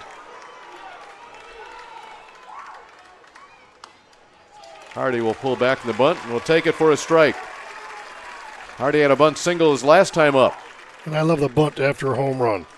Always catch a defense napping. Everybody's heads down just a little bit.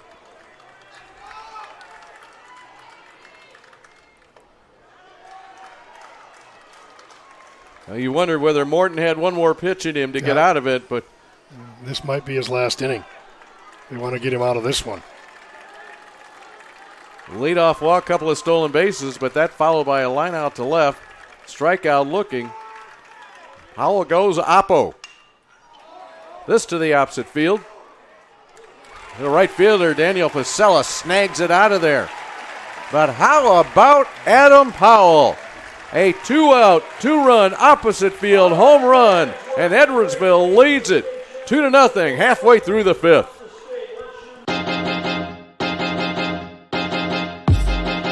High school sports fans, relive your favorite moments. Just click the shopping cart below the video player to get your digital copy today.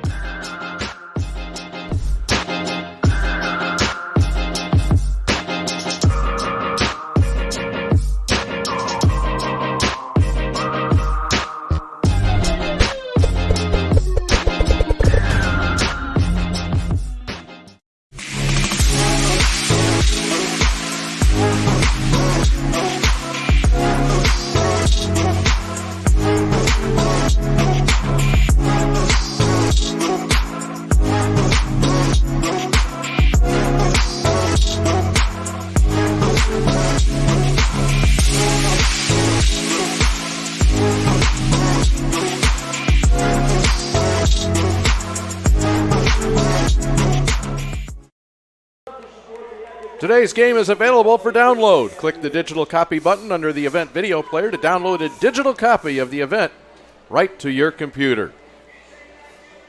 This game flat out feels like a state championship game. If you walked into the park, you knew there was something special about this one. A couple of great weekends we had. Last week, 1 and 2A in Peoria. This week in downtown Joliet, we've seen some good ones. 16 state finals games we've brought to you the last 2 weekends. Earlier today, Nazareth Academy winning the 3A title following Louisville North Clay and Joliet Catholic Academy state titles in 1A and 2A last week in Peoria. Left fielder Seminaro to lead things off here against Gannon Burns. The 5, 6, 7 spot in the order here in the bottom of the 5th inning. Gannon Burns, 57th pitch, much more efficient. Only 57 pitches, 34 of them 4 strikes. He has faced the minimum number of batters since Tommy Strickland led off the 2nd inning with a double. Now, he did walk a man in that stretch, however, a caught stealing wiped out that runner.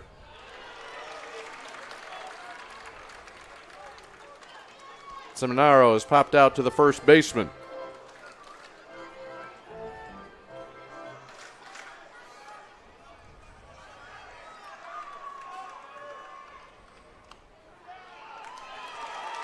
Two balls and 2 strikes. Right fielder Joseph Girodo, deep and shaded to right center. Long distance between he and that right field line. Seminaro will pull it to the left side. Stearns on the run. The stretch from Ifrig, 1 gone. Solid play by Stearns as he threw on the run. Kept his glove down. Solid stretch by Riley Ifrig. Good play, 5 and 3. Chris Callis will look to make something happen here with 1 out in the 5th. Callis, 1 home run on the year. See if he can get one up in the air. Slow curveball for a strike.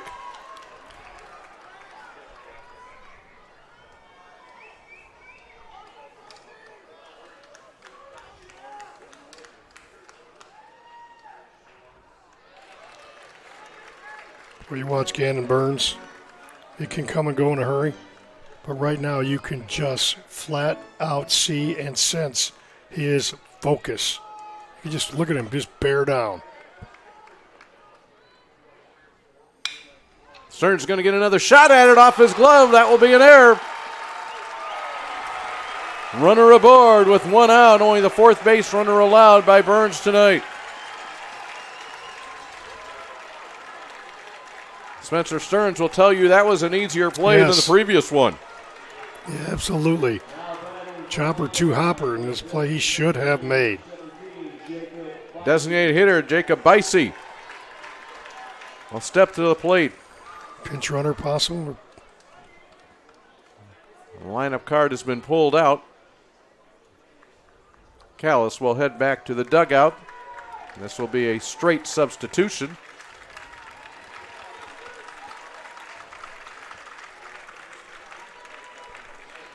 Is that Nate Miller, 8? I thought at 8. Could it be 6? It is 6. It is 6. Is Lucas Gannon. Okay. See the pinch runner right there on your screen?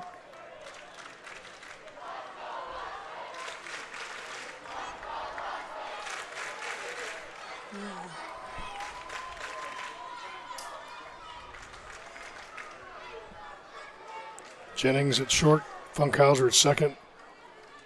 They badly want a ground ball.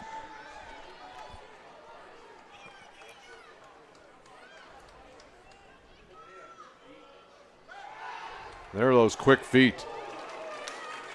Yeah, he does have really good hop pivot. And all that does, if you don't get him out, is you shorten that lead. He held the ball in that set for quite some time as well. Gannon takes the lead. This is outside. See what Gannon does too is he holds the ball at the top of his glove which makes it that much quicker to get the ball out of the glove on a pickoff move. So good pitcher with good feet will do that. Instead of burying the ball in the pocket, get it up at the top of your glove, pitchers. We'll go again. There's a lot of flying insects down here in this field because the base runner, Lucas Gannon, consistently and constantly trying to get some bugs out of his face. Now, those of you watching saying, well, that one wasn't close to the first one. It wasn't. Why? Because he shortened his lead.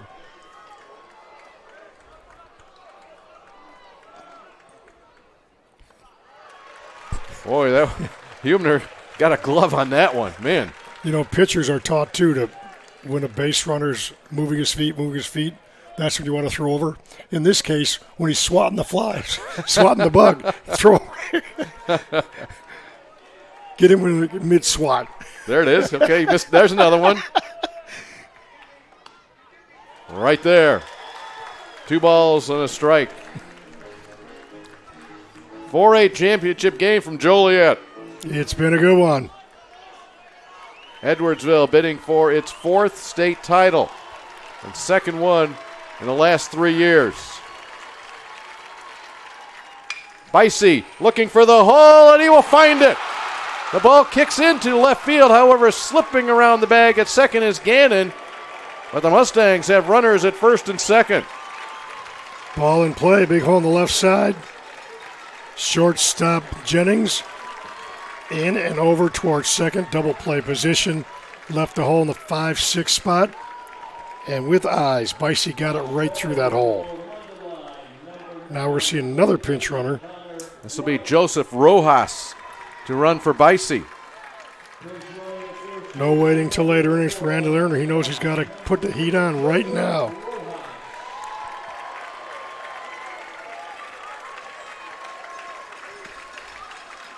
Gannon at second, Rojas at first, Wyke at the plate. First time in this game that Mundelein has had 2 runners on the bases in the same inning. Always check RBI numbers in this situation. Wyke has 13 of them. .253 batting average.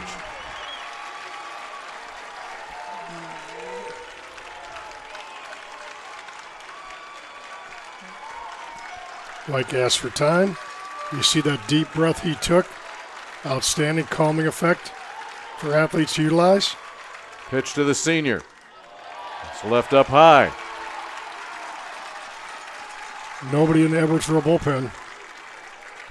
Mr. Burns, this game is yours, at least for right now.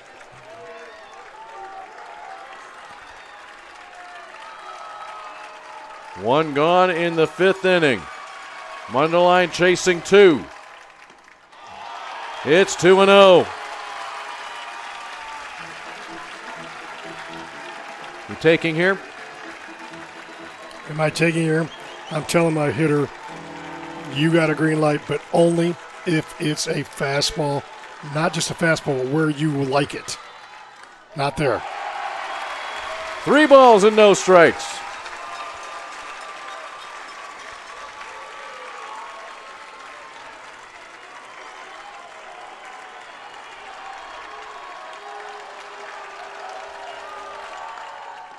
The bases are loaded with 1 out in the 5th. Well, when you call the final out of this game, no matter who makes it, you'll look back to this 5th inning for Mundelein with the bases loaded, 1 out. If they will come back and win, you'll say, remember that big whatever run inning in the 5th. Or if Edwardsville wins this ball game, you would be able to say, Mundelein left the bases loaded in the 5th, but. So that's what's going on right now, this game situation. The game is on the line here. I know there's 2 innings to play, but this is the game situation. Danny Connolly, the number 9 hitter in the order, will bat with the bases loaded and 1 out. You say you look at RBI number, 16 on the season for Connolly. Callis, his pinch runner, Gannon, is at 3rd. Bicey, his pinch runner, Rojas, is at 2nd, and Wyke is at 1st. Connolly at the plate. This is a Mundelein team that has won close games throughout the entire tournament. They have been here in this situation.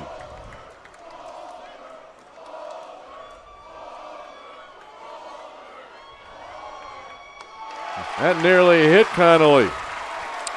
Tyler Powell now in a hurry in the Tiger bullpen down the right field line.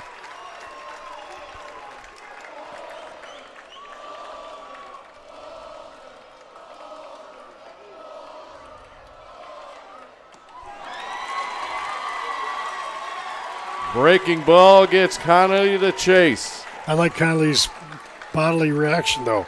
Swung and missed. He nodded his head. Yes, yes, yes, I'm okay. Good, positive self-talk.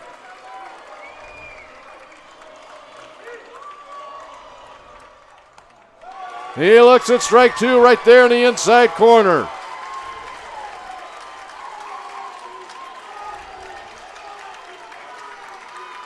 Hey, we got a good one. This is how it is supposed to look, how it is supposed to feel, and now our home plate umpire, Mike Wiley, looking down to that bullpen. Got a couple of people warming up. They need another protector, another helmet. Okay, I can't not make this comment. He's doing his job. Yes, he is. But, man, you got the crescendo of this baseball game. And you do have somebody down there with a helmet on. Now, I guess you need two. Now they picked up a catcher's helmet, actually, and brought it in. A ball and 2 strikes. Sacks full. 1 gone. Connolly is able to drill this ball to left center field. It is down. It is to the wall. Gannon scores easily. Rojas comes in to score. A 2-run double from Danny Connolly, and we're tied. I mentioned his body language, his helmet, nodding after he swung and missed. He was just telling myself, and he's nodding now. I'm okay. I'm okay. Yes, you are, young man. You're okay. Watch him sprint off the field, and he is going to be greeted by his bench in an exuberant fashion. Michael Carlson will come in to be the courtesy runner. A tie ball game and still danger for Edwardsville here. Runners second and third. White advanced to third in that double. Connolly to second. Farina will come to the plate. Hit the replay button, Mark Lindo. I'm going to tell you how this inning started with an error, this rally. So many innings in this tournament started with either a base on balls, hit batsman, or an error. Farina with the double tonight. Smothered by Hubner. This is a dangerous hitter right here for Burns. First base is open. Interesting, Edwardsville defense is back, allowing the lead runner to score, and they're the visiting team. A lot of times the home team will do that. Hit hard. They should score a run. They'll try to get the out at third. They do. However, that will be an RBI fielder's choice and a Mundelein lead.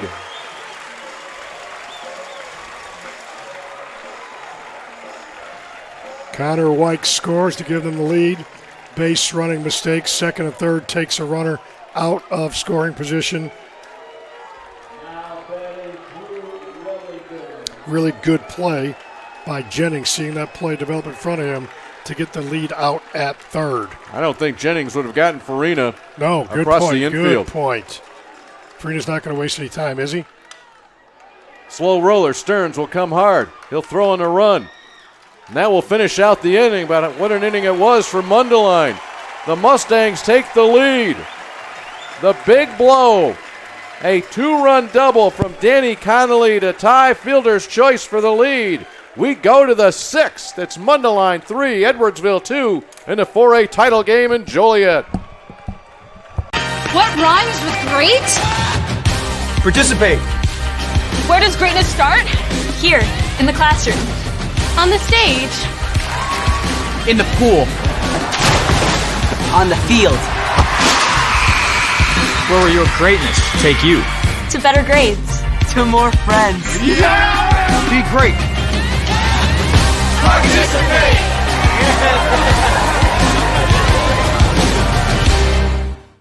The NFHS Learning Center is the leader in online education for the interscholastic community. At NFHSLearn.com, you can find over 70 courses, including more than 30 free courses, such as concussion in sports, heat illness prevention, sudden cardiac arrest, and protecting students from abuse. To learn more, visit the NFHS Learning Center.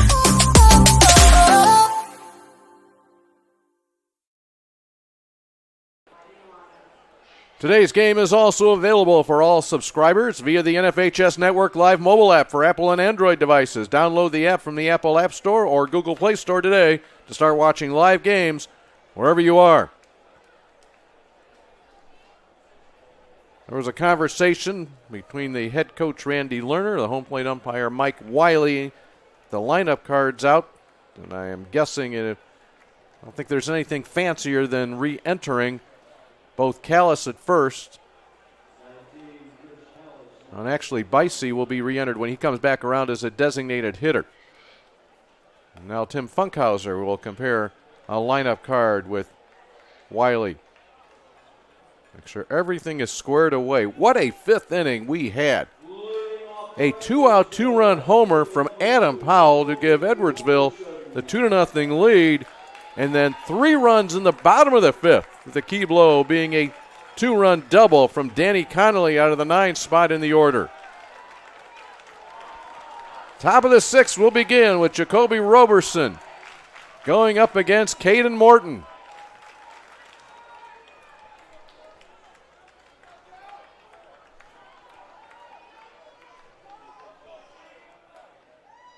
Big overhand curveball.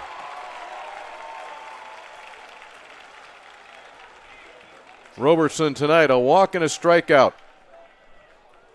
19 now. Chris Callis has re-entered at first base. No, Callis had 19 on the bump, I think. Callis, that's right. 19 on the bump, sneaked in there. Pitch count situation, I'm sure, for Morton.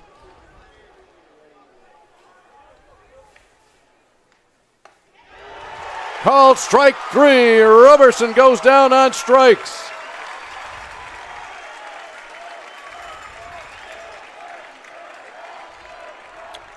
One gone in the 6th. Callis comes in 3-0, only 19 innings pitched, 18 strikeouts. Count at 19 now. Dave, his earned run average, 0.00. That might be a guy you'd like on the mound here in the 6th inning of a 1-run game. Next batter he faces is Jacoby Roberson.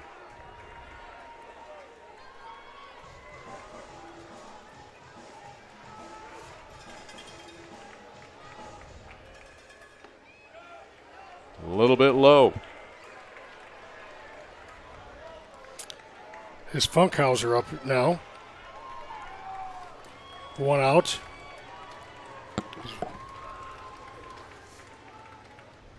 Straight over the top.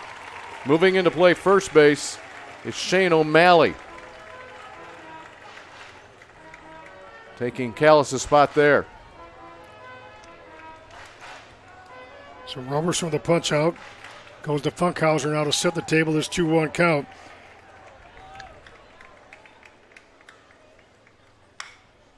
Rolls slowly out to Farina. He's going to catch it on a run. He's going to throw on a run. What a slick play from Michael Farina for the 2nd out. Absolutely sparkling defense up the middle by Farina. He had a speedy Funkhauser going on the line. Boy, you can book that one on their highlight tape. 2 outs in the 6th. I'll bring up Gannon Burns. He has 1 of the 3 hits. 2 of those 3 hits, bunt singles. The 3rd one, a 2-run homer.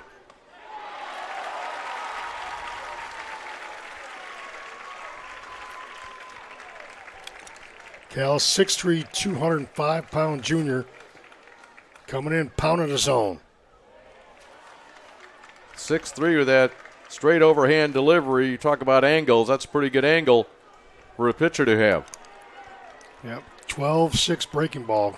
What I mean by that is goes straight down from its apex. Not that one. Just a bit high. Burns actually looked up as it sailed over his head.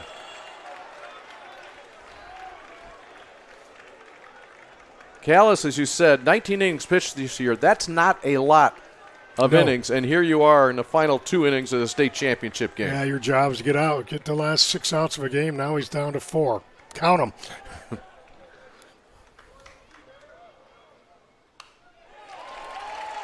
And that takes it to 2-2. As the 16-game drought continues for Dave Bernhard, not getting a foul ball. It's not going to happen this year. We're running out of time. Not many outs left for Dave. Mustang fans on their feet like they have been quite a bit of this ball game. That just missed. Callis thought he might have it. Said he'll get back on the bump. Pitching has been the key this season for Mundelein, and between Morton and Callis, they've only allowed 3 hits. Here it is. Burns loops this one into short left field. It will drop in front of Seminaro. 2-out base hit for Gannon Burns. He's the tying run at first base. Boy, he did a great job, did Burns, because he got out on his front foot, young hitters, but he kept his hands back. If the hands stay back, you have a chance to put the ball in play. He did that, just looped it in between shortstop Farina and Seminaro, left fielder. We're going to get a pinch hitter here for Caden Jennings.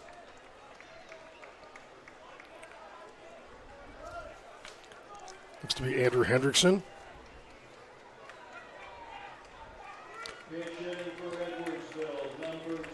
It is Andrew Hendrickson. Just 3 hits and 24 bats. They like his size. They like his left-handed stick.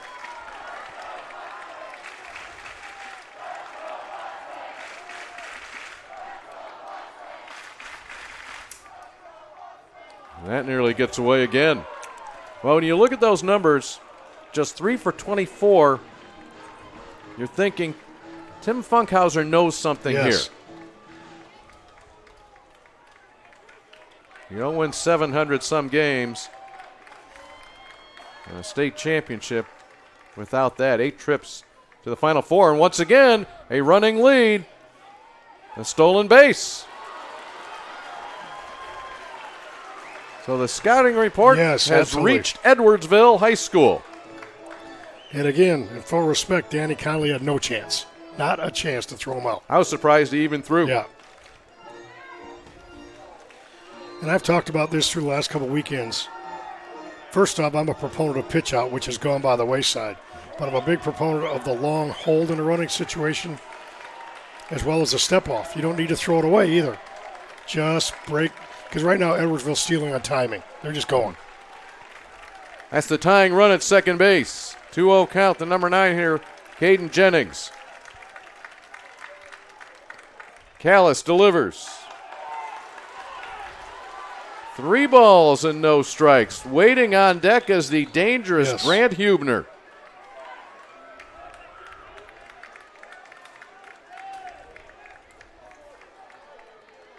Hendrickson be taking all the way, and he'll take a walk to first base. 2 quick outs in the inning, followed by a single stolen base and walk.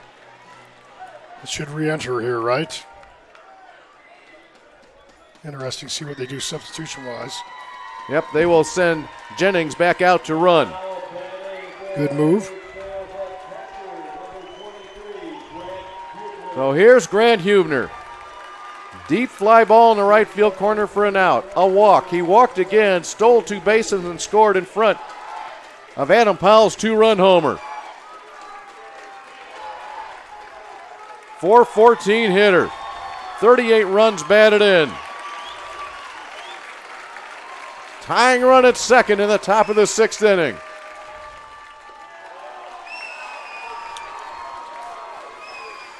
Right now, Callis does not command his breaking ball. So what does that mean? If we see it up here, Hubner sees it in the box. He is looking for the fastball.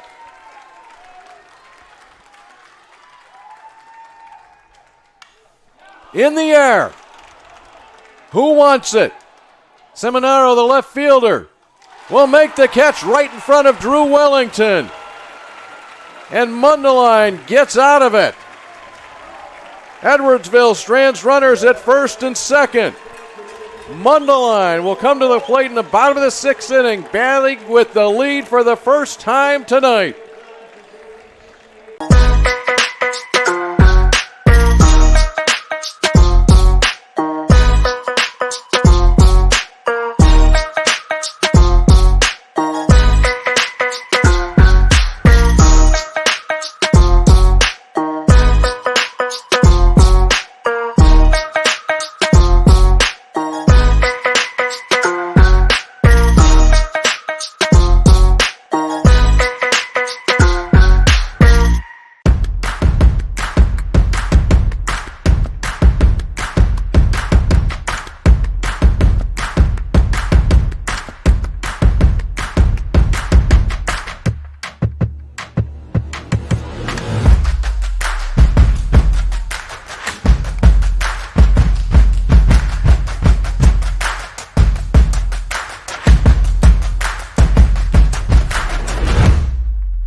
High school sports fans, never miss another game. Become a subscriber to the NFHS network to watch live event coverage, game replays, and highlights from high school sporting events from across the country. Millions of athletes, thousands of games, one destination, NFHSnetwork.com. We are high school. Well, I just figured you've probably called over 3,200 pitches the last couple of weekends. That could be right. And you know what? You got about, 35, 40, 45 more great ones to call. I was going to say you got some more great ones to call here. Each one of these will be game deciding. 2 runs in the top of the 5th for Edwardsville, 3 in the bottom of the 5th for Mundelein. Edwardsville left 8 runners on base. They left 12 runners on base in a super sectional win against Plainfield North. Daniel Pasella, the number 3 hitter, he's bounced out to second twice tonight. He'll lead it off against Burns. And that'll be a strike. They'll say he went. And Randy Lerner says, man, how about letting it play out and let's get an appeal to the third base umpire. Once that home plate umpire makes the call, it stands.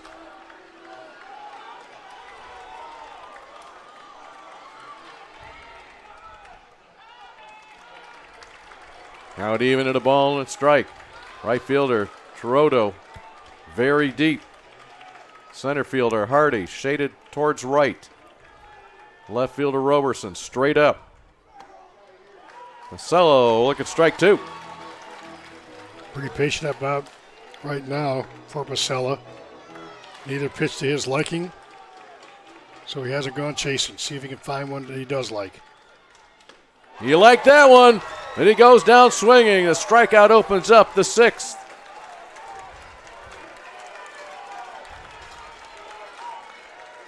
Fourth strikeout of the night for Burns. Take us to Tommy Strickland. Strickland with the double tonight, also fouled out to left fielder. Waits on net. Line drive foul onto the berm.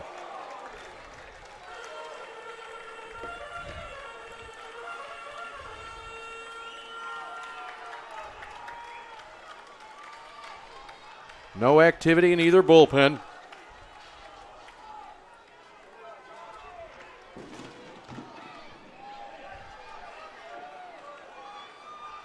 Pitch to Strickland. The ball was caught sitting down by Hubner.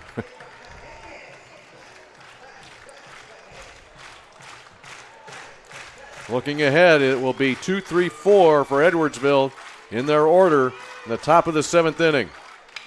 This ball's hit hard by Strickland. Driving to left fielder, Roberson back. One hops the wall. Strickland heads into second. His second double of the night comes with 1 out in the 6th. Double the second, hit that one hard here in the 6th. Setting the table for what could be or would be a huge insurance run. After a tough night 24 hours ago. Strickland has been all over it this evening.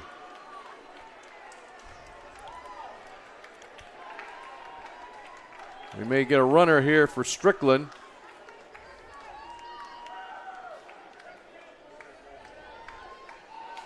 Seminaro waiting to step into the box.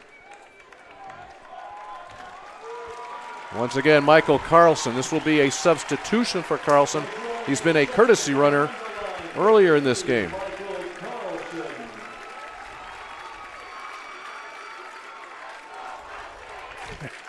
Randy, they're saying, make a ball on the left side, go through. They run it out at third already tonight. So you're in scoring position, stay there on a ball on the left side. Seminaro a pop out and a ground out.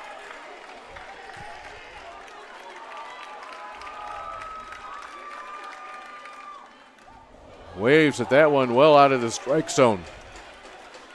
Seminaro Jr. earned his way into the starting lineup early this season. Started as an infielder. Started in on some fly balls, moved him to the outfield. Didn't start the first couple weeks, got a couple knocks and kept himself in the lineup. Off the end of the bat, Ifrig on the toss to Burns. Advancing to third is Strickland. Well executed 3-1 put out. Not a routine play. Huber's got to block every ball now. Run around third, just 90 feet. Pass ball, wild pitch away from an insurance run. Chris Callis would certainly like to help himself out before he heads out to the mound in the 7th inning. He's at the plate with Strickland 90 feet away with an insurance run. Nice pitch from Burns as Callis fooled, unable to fully pull the trigger. It was Callis that reached on an error with one out last inning that started the 3-run rally. And he's having a tough time here with Gannon Burns. Yeah, I didn't track either of those first two strikes. Scoreboard says 0-1, should be 0-2. And neither one was a good pass to the baseball.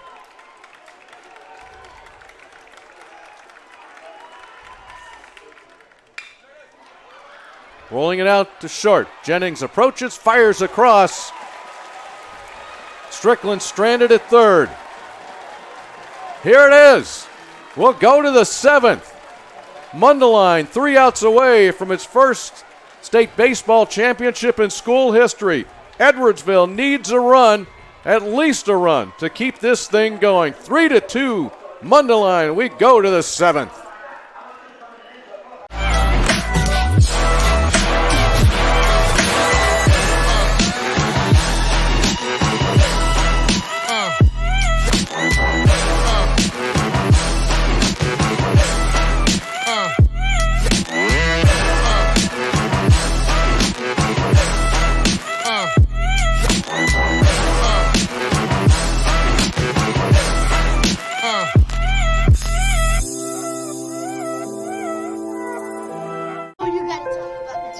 The innocence of youth. Is there anything any better? But soon they'll be in high school and facing all the same challenges you faced. How to make friends, how to fit in, how to be cool. We want our children to have everything they'll need to live fulfilling and productive lives. Make sure the kids in your family are among the more than 12 million participants in America who take part in high school sports or activities. High school sports fans, relive your favorite moments. Just click the shopping cart below the video player to get your digital copy today.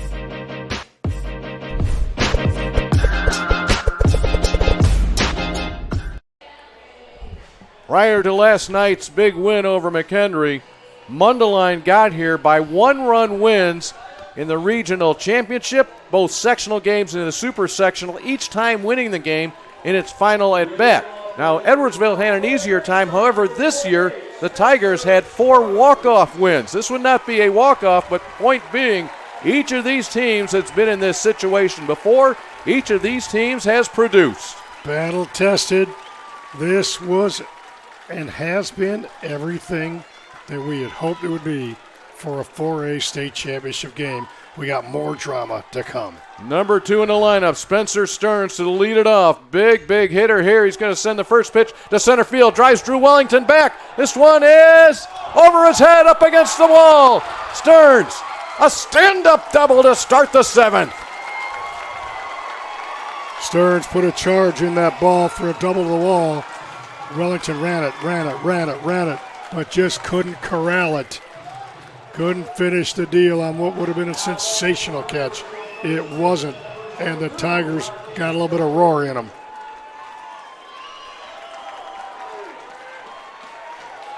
And we will get a pinch runner for Stearns out at second base.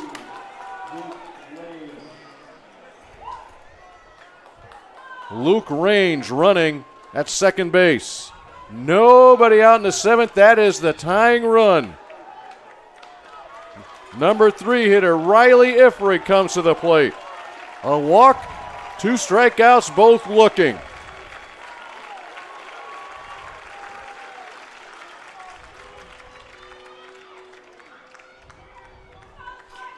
I've been impressed with a lot of things. But both head coaches, Tim Funkhauser for Edwardsville and Randy Lerner for Mundelein, have been in total control of their team. No excitement. I mean, as far as, nervousness, just you can see them planning batters ahead, not just pitches ahead.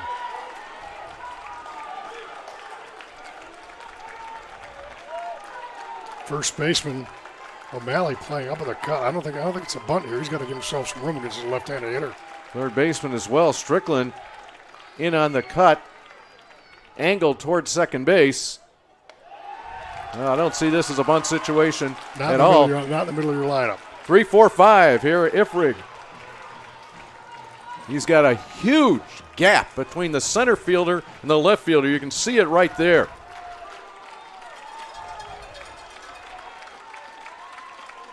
A look to second. Callis's pitch. Big, slow, breaking ball that falls in the zone.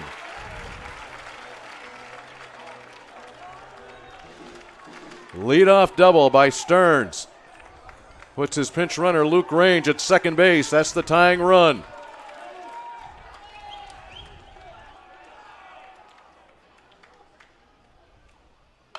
Ripped and foul.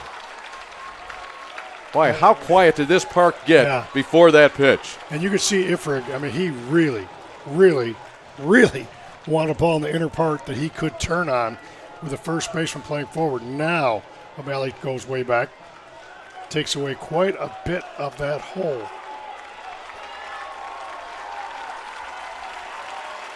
A ball and 2 strikes. Chris Callis on in relief, working his second inning of relief. Rifle up the middle, base hit. Wellington approaches hard, Range gets the stop sign. A good throw all the way there. Runners at first and third, nobody out for the Edwardsville Tigers here in the 7th. You knew they wouldn't go easy. 2 solid base hits, one to the wall, and one is ripped back up the box.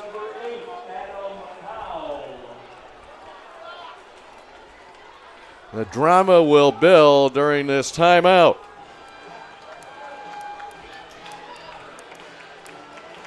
A double followed by a single. The tying run at third, the go-ahead run at first. Nobody out here in the 7th. Adam Powell will be at the plate the last time he was there. An opposite field home run to left field to give his team a 2-0 lead.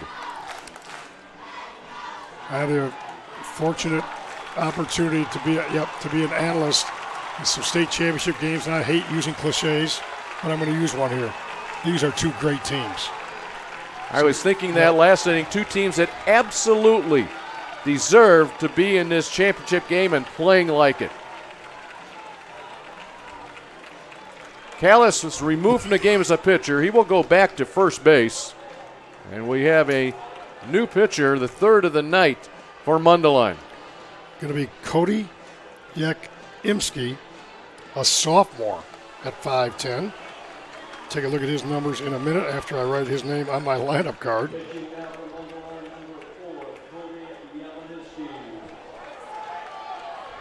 Cody Yakimiski, 5'10" sophomore, has only pitched 9 1/3 innings this season. Yes, he has, and he didn't think he'd be closing this game, but that is his opportunity now. 2-0 in 5th game only. 9.1 innings pitched, as you mentioned. 5 strikeouts, 1 base on balls. Only giving up 1 earned run. 0.75 earned run average. And quite honestly, people say, okay, can he get a save here? He does his job if he holds this to a tie. Yes. He does a miracle job if he gets the save. But if he can get out of this inning tied with the last at bat, that's all you really want with a home team.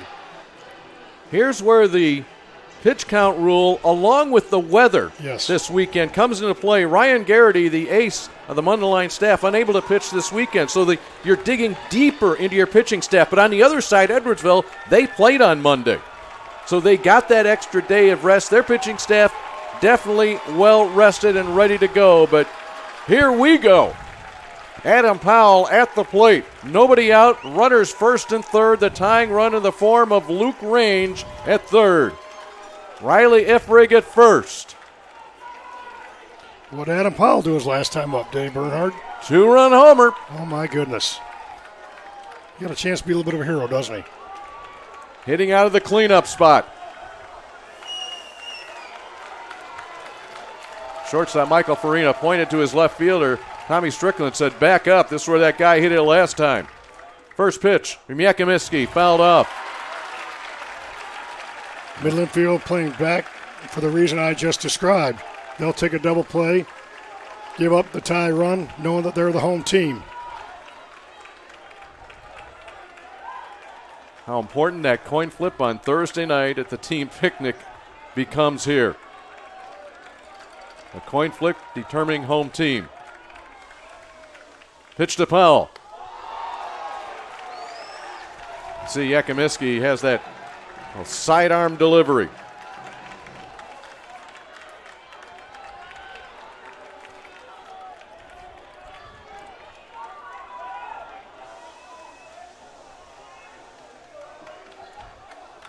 Pasella deep in right. Seminaro deep in left.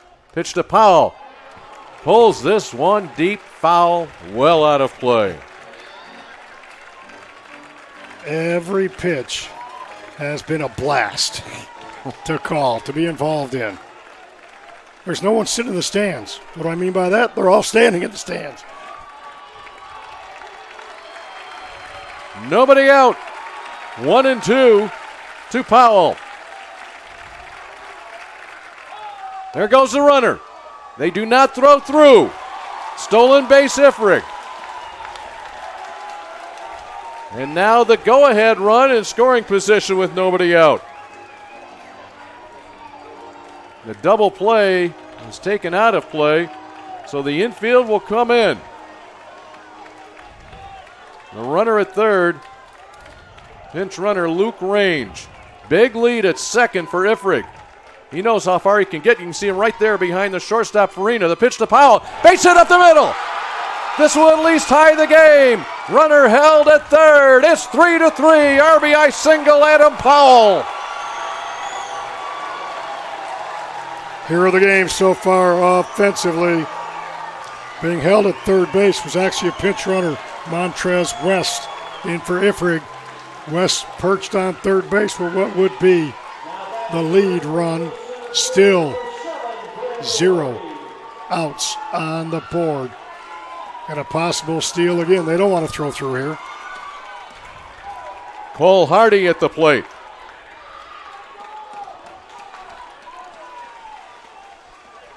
The infield, middle infield will retreat, looking for that double play.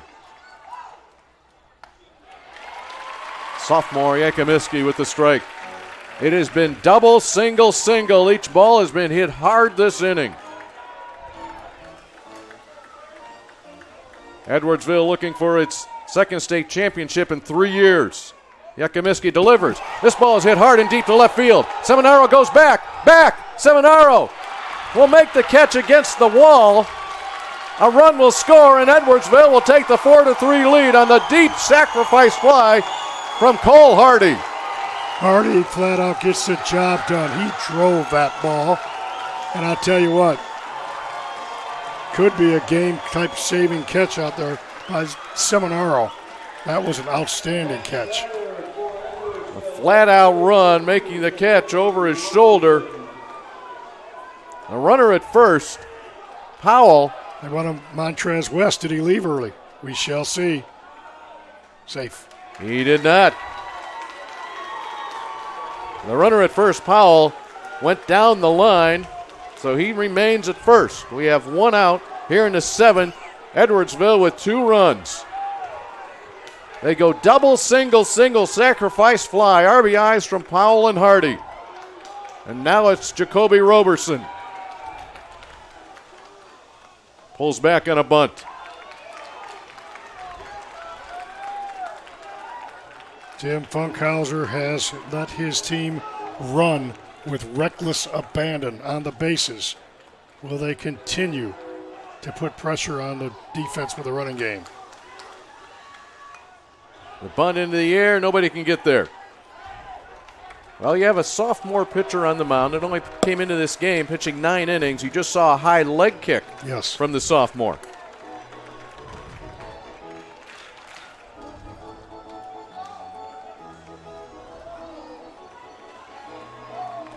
This game has been filled with drama from the first inning on. Can Mundelein keep it a 1-run game before they hit in the bottom of the 7th? And that catches the inside corner. Roberson 0 for 2, a pair of strikeouts. Of course, the first time he's faced Cody Yakimiski.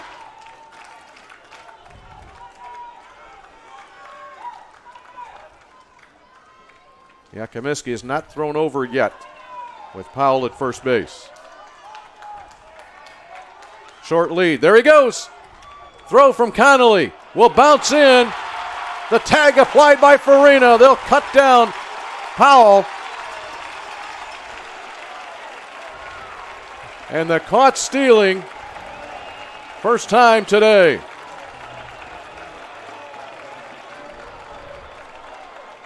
Well. We will go to the bottom of the 7th inning. Mundelein looking for a tie or possibly a win. Edwardsville now 3 outs away from a state championship.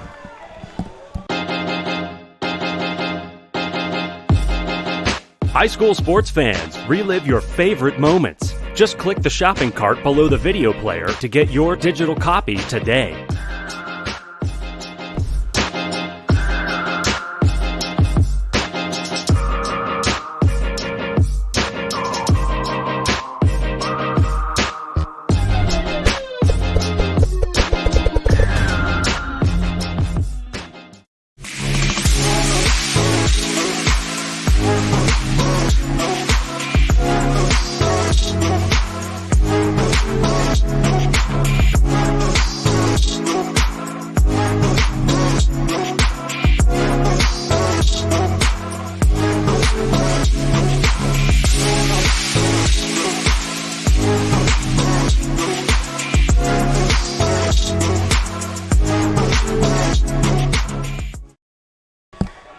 Dusk settling in here in Joliet at Dooley Health and Care Field.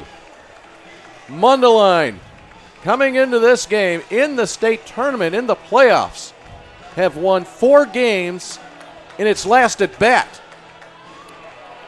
This could be its last at bat.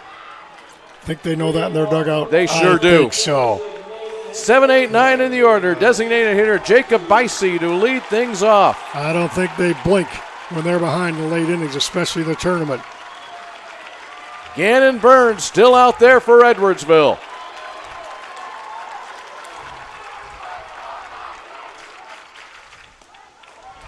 Bicey had an infield single his last time up. He scored a run in that 3-run fifth inning.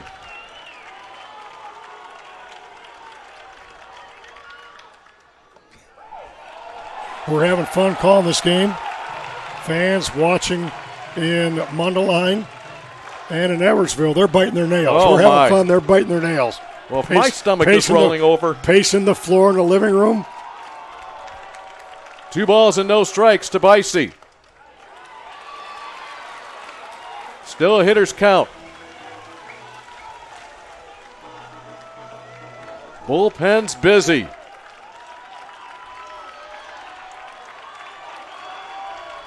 Burns, the long look in, delivers on 2-1. Right by him, big cut, good cut from Bicey, and now it's 2-2. I mentioned it earlier, I'll mention it again. Burns just has so much mound savvy.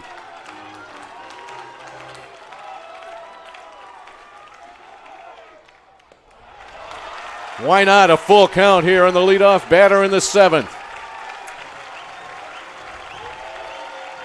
Oh, my.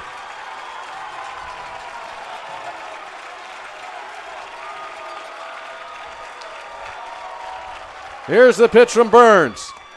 Looking at it all the way. Strike 3 called. 1 out in the 7th.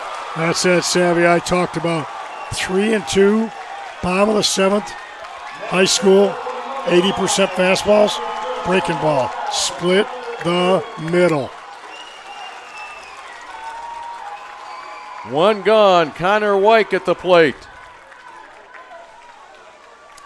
Pick number 7 on deck. Danley Conley wants to bat with a runner on base. Oh, my goodness. He doubled in 2 runs his last at bat. He needs somebody to get on. Will it be Wyke? Wyke reached by virtue of a walk in that 5th inning. Right there, just missing low. A few reactions on the first base side.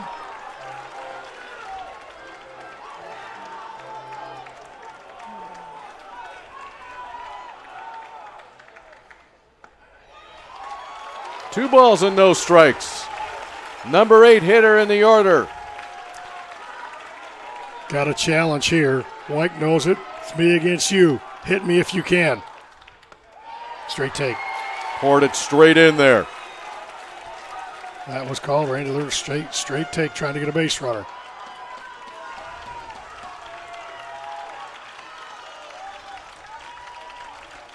Burns dealing on 2-1. It's now 2-2.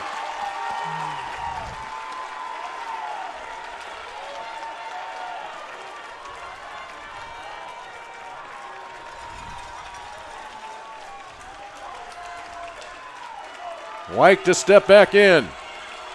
Here's the 2-2. Held up in time. That was quite the pitch on 2-2. Full count with 1 gone in the bottom of the 7th inning.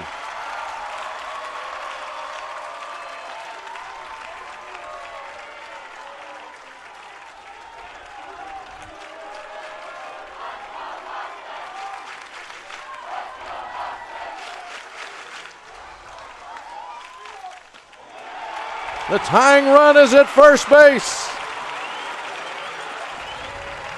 Danny Connolly will get his wish. He will get to come to the plate with the runner on. You got Connolly and Farina looming.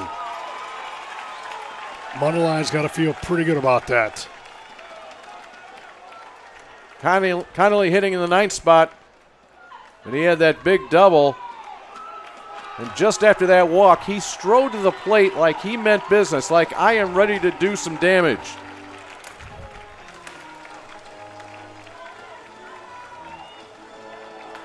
Number eight. Nate pinch Miller. running. Yep.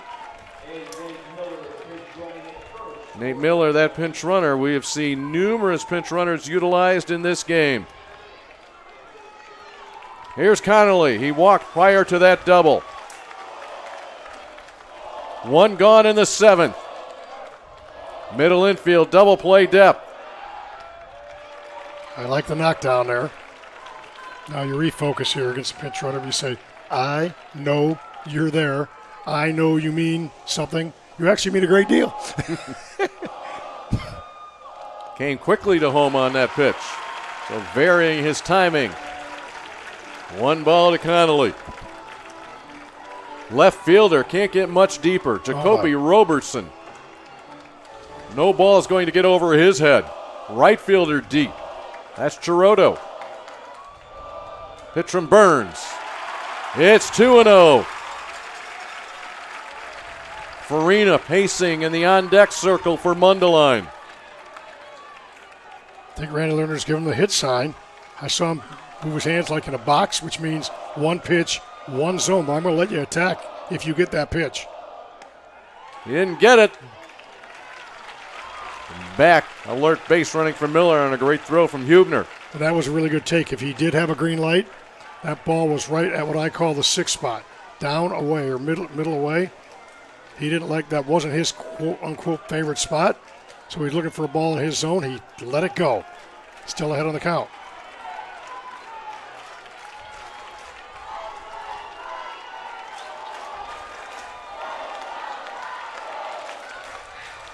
Connolly swings and misses in an off-speed breaking ball on pitch number 105 from Gannon Burns.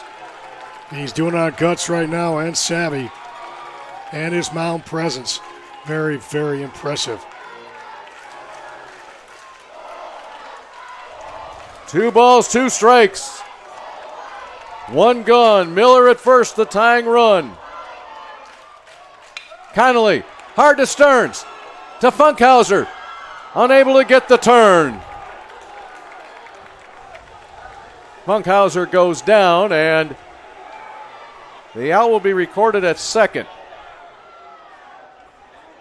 That was a really nice play by Stearns. That ball was hit squarely on the button. Tim Funkhauser wants to know if that was interference on the would-be double play. Not going to change that call now, especially in this situation, I don't think. Really good play by Stearns there, 1 out away.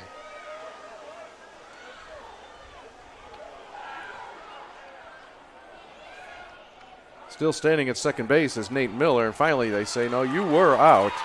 He leaves.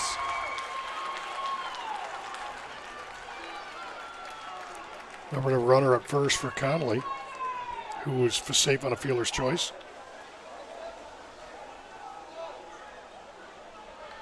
And maybe somebody that's in the bullpen they will bring in.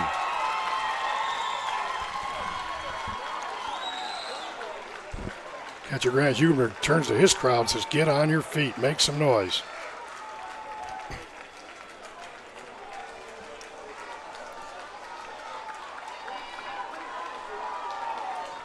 .14, the pinch runner, courtesy runner, if you will, in this situation.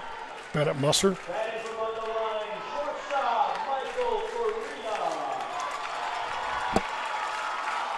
Michael Farina with the tying run at first. Last hope to keep this alive for the Mustangs. Ooh, nearly thrown away at first.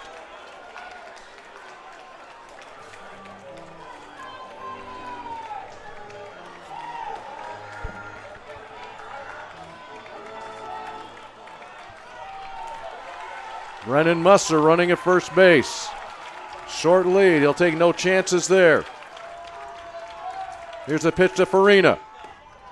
Just missed.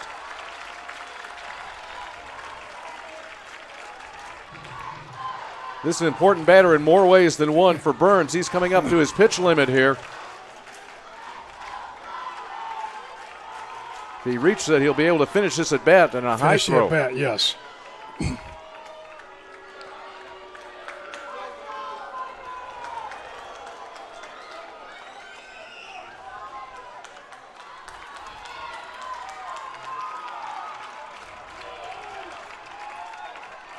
Look to first. Pitch to Farina. He was fooled. Ball and a strike. Puts his hands down, relax. Talks again. Positive self-talk by Farina.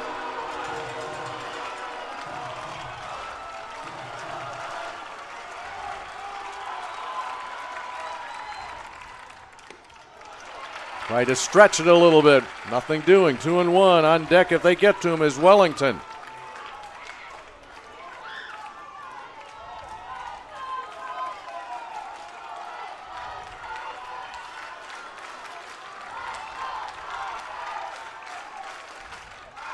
Gannon Burns, the pitch to second. Funkhauser, he'll go the short way into the state championship in 2022 for the Edwardsville Tigers.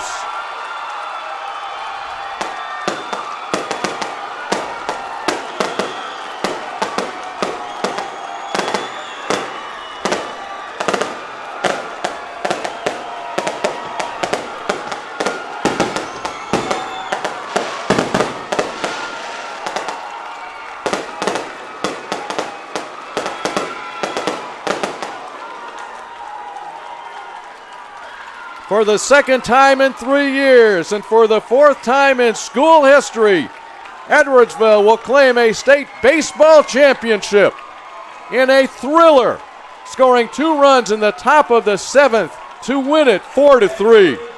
You just felt they had the offensive prowess to put those runs up on the board in the top of the 7th. They did that like a championship team would do.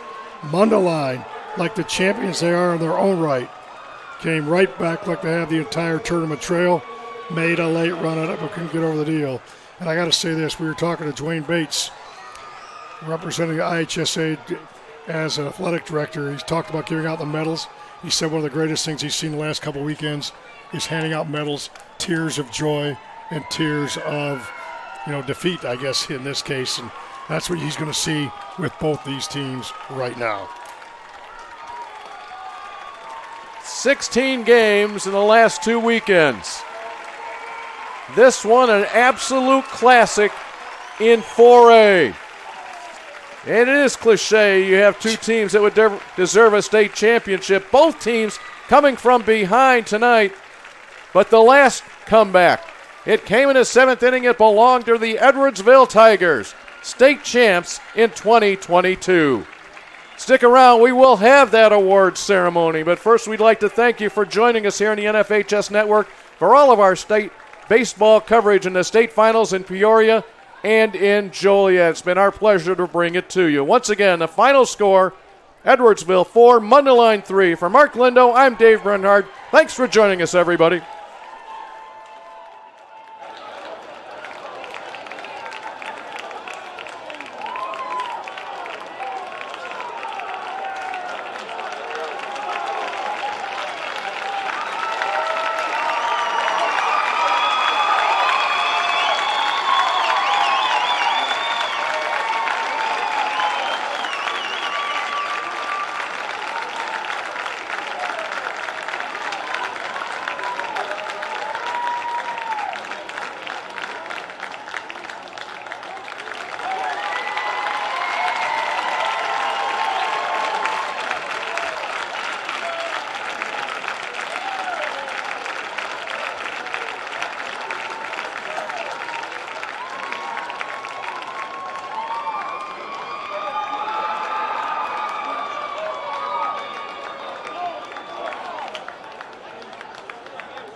Ladies and gentlemen, we direct your attention to the field for the presentation of the first and second place team and individual awards for the 2022 Class 4A IHSA State Baseball Tournament. Presenting medallions and trophies are members of the Illinois High School Association Board of Directors. Representing the board here tonight, Dr. Robert Nolding of Andrew High School in Tinley Park, Vice President and Representative of Division 3, and Dwayne Bates of Glenbard East High School in Lombard, an at-large member of the IHSA board. At this time, let's meet our runner-up team, the Mustangs of Mundelein, finishing the season in second place and 5 losses.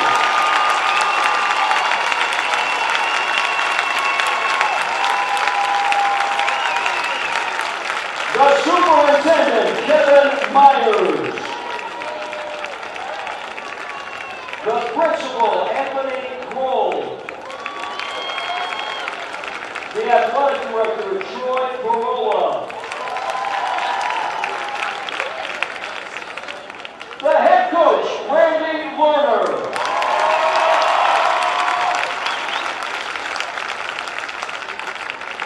Assistant Coach, Ray Barucki. Assistant Coach, Jeffrey Swino. Assistant Coach, Thomas Kuhn. And now the Mundelein Mustangs players. Number 1, Michael Farina.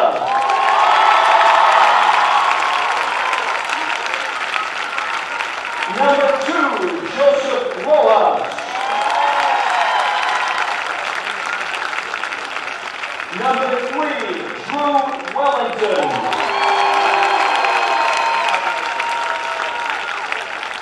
Number 4, Cody Yamanishi. Number 6, Lucas Gannon.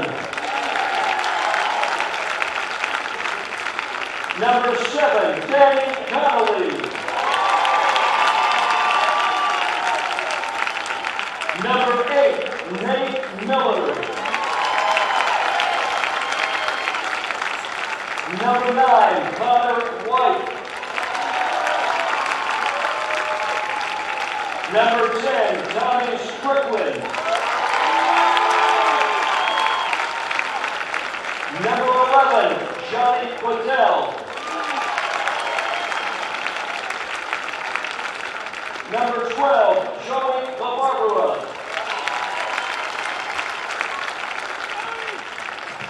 Number 13, Nathan Espinosa.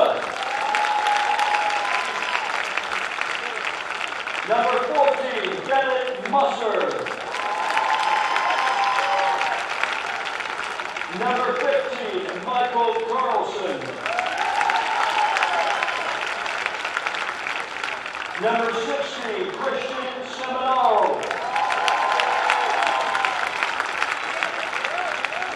Number 17, Jacob Bicey. Number 18, Shane O'Malley. Number 19, Chris Callis. Number 20, Austin Whipple. Number 21, Daniel Pasella. Number 22, Sam Godfrey. Number 23, Derek Costilla. Number 24, Zach Johnson. Number 25, Ryan Garrity.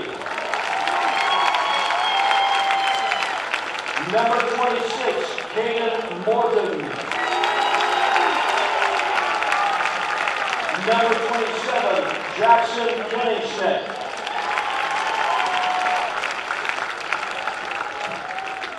Junior Carter Glories. Junior Lucas Smith.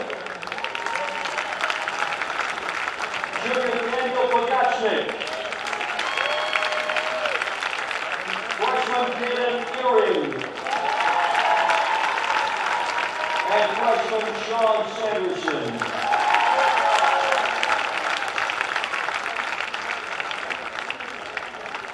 And let us now meet the state champions, the Tigers of Edwardsville, finishing the year with 45 wins and 5 losses.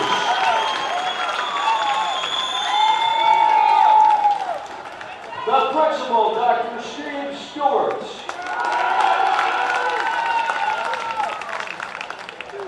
Trainer, Katie Hamilton.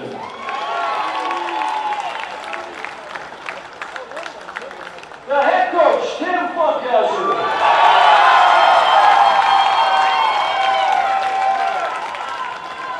Assistant coach, Craig Olau. Assistant coach, Mike Sabatino. Assistant coach, David Gott. And now let's meet the players from the state champion Edwardsville Tigers. Number 1, Cole Funkhauser. Number 2, Jacoby Roberson. Number 5, Bryce Beagle. Number 6, Gannon Burns.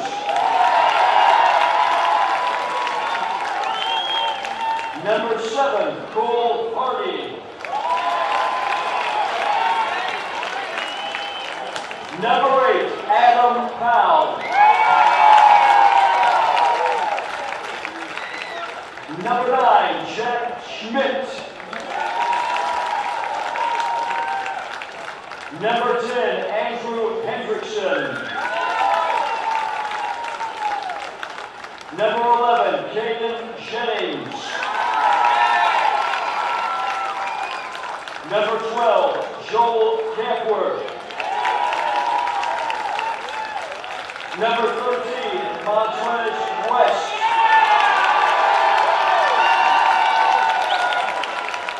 Number 14, Caleb Copeland.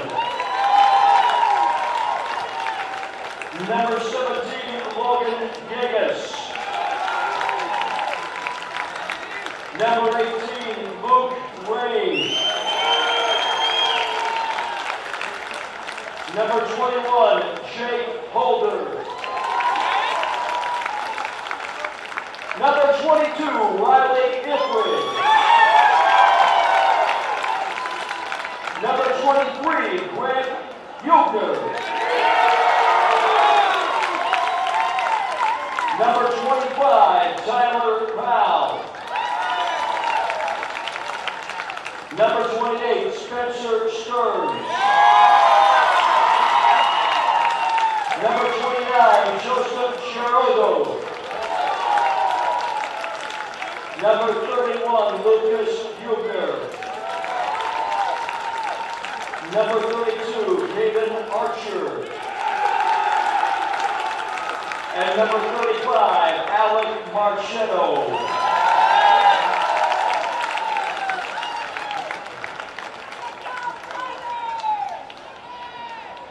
Ladies and gentlemen, at this time, would Coach Randy Lerner of the Mundelein Mustangs and the Mundelein Captains come forward and accept their second place trophy for 4A baseball.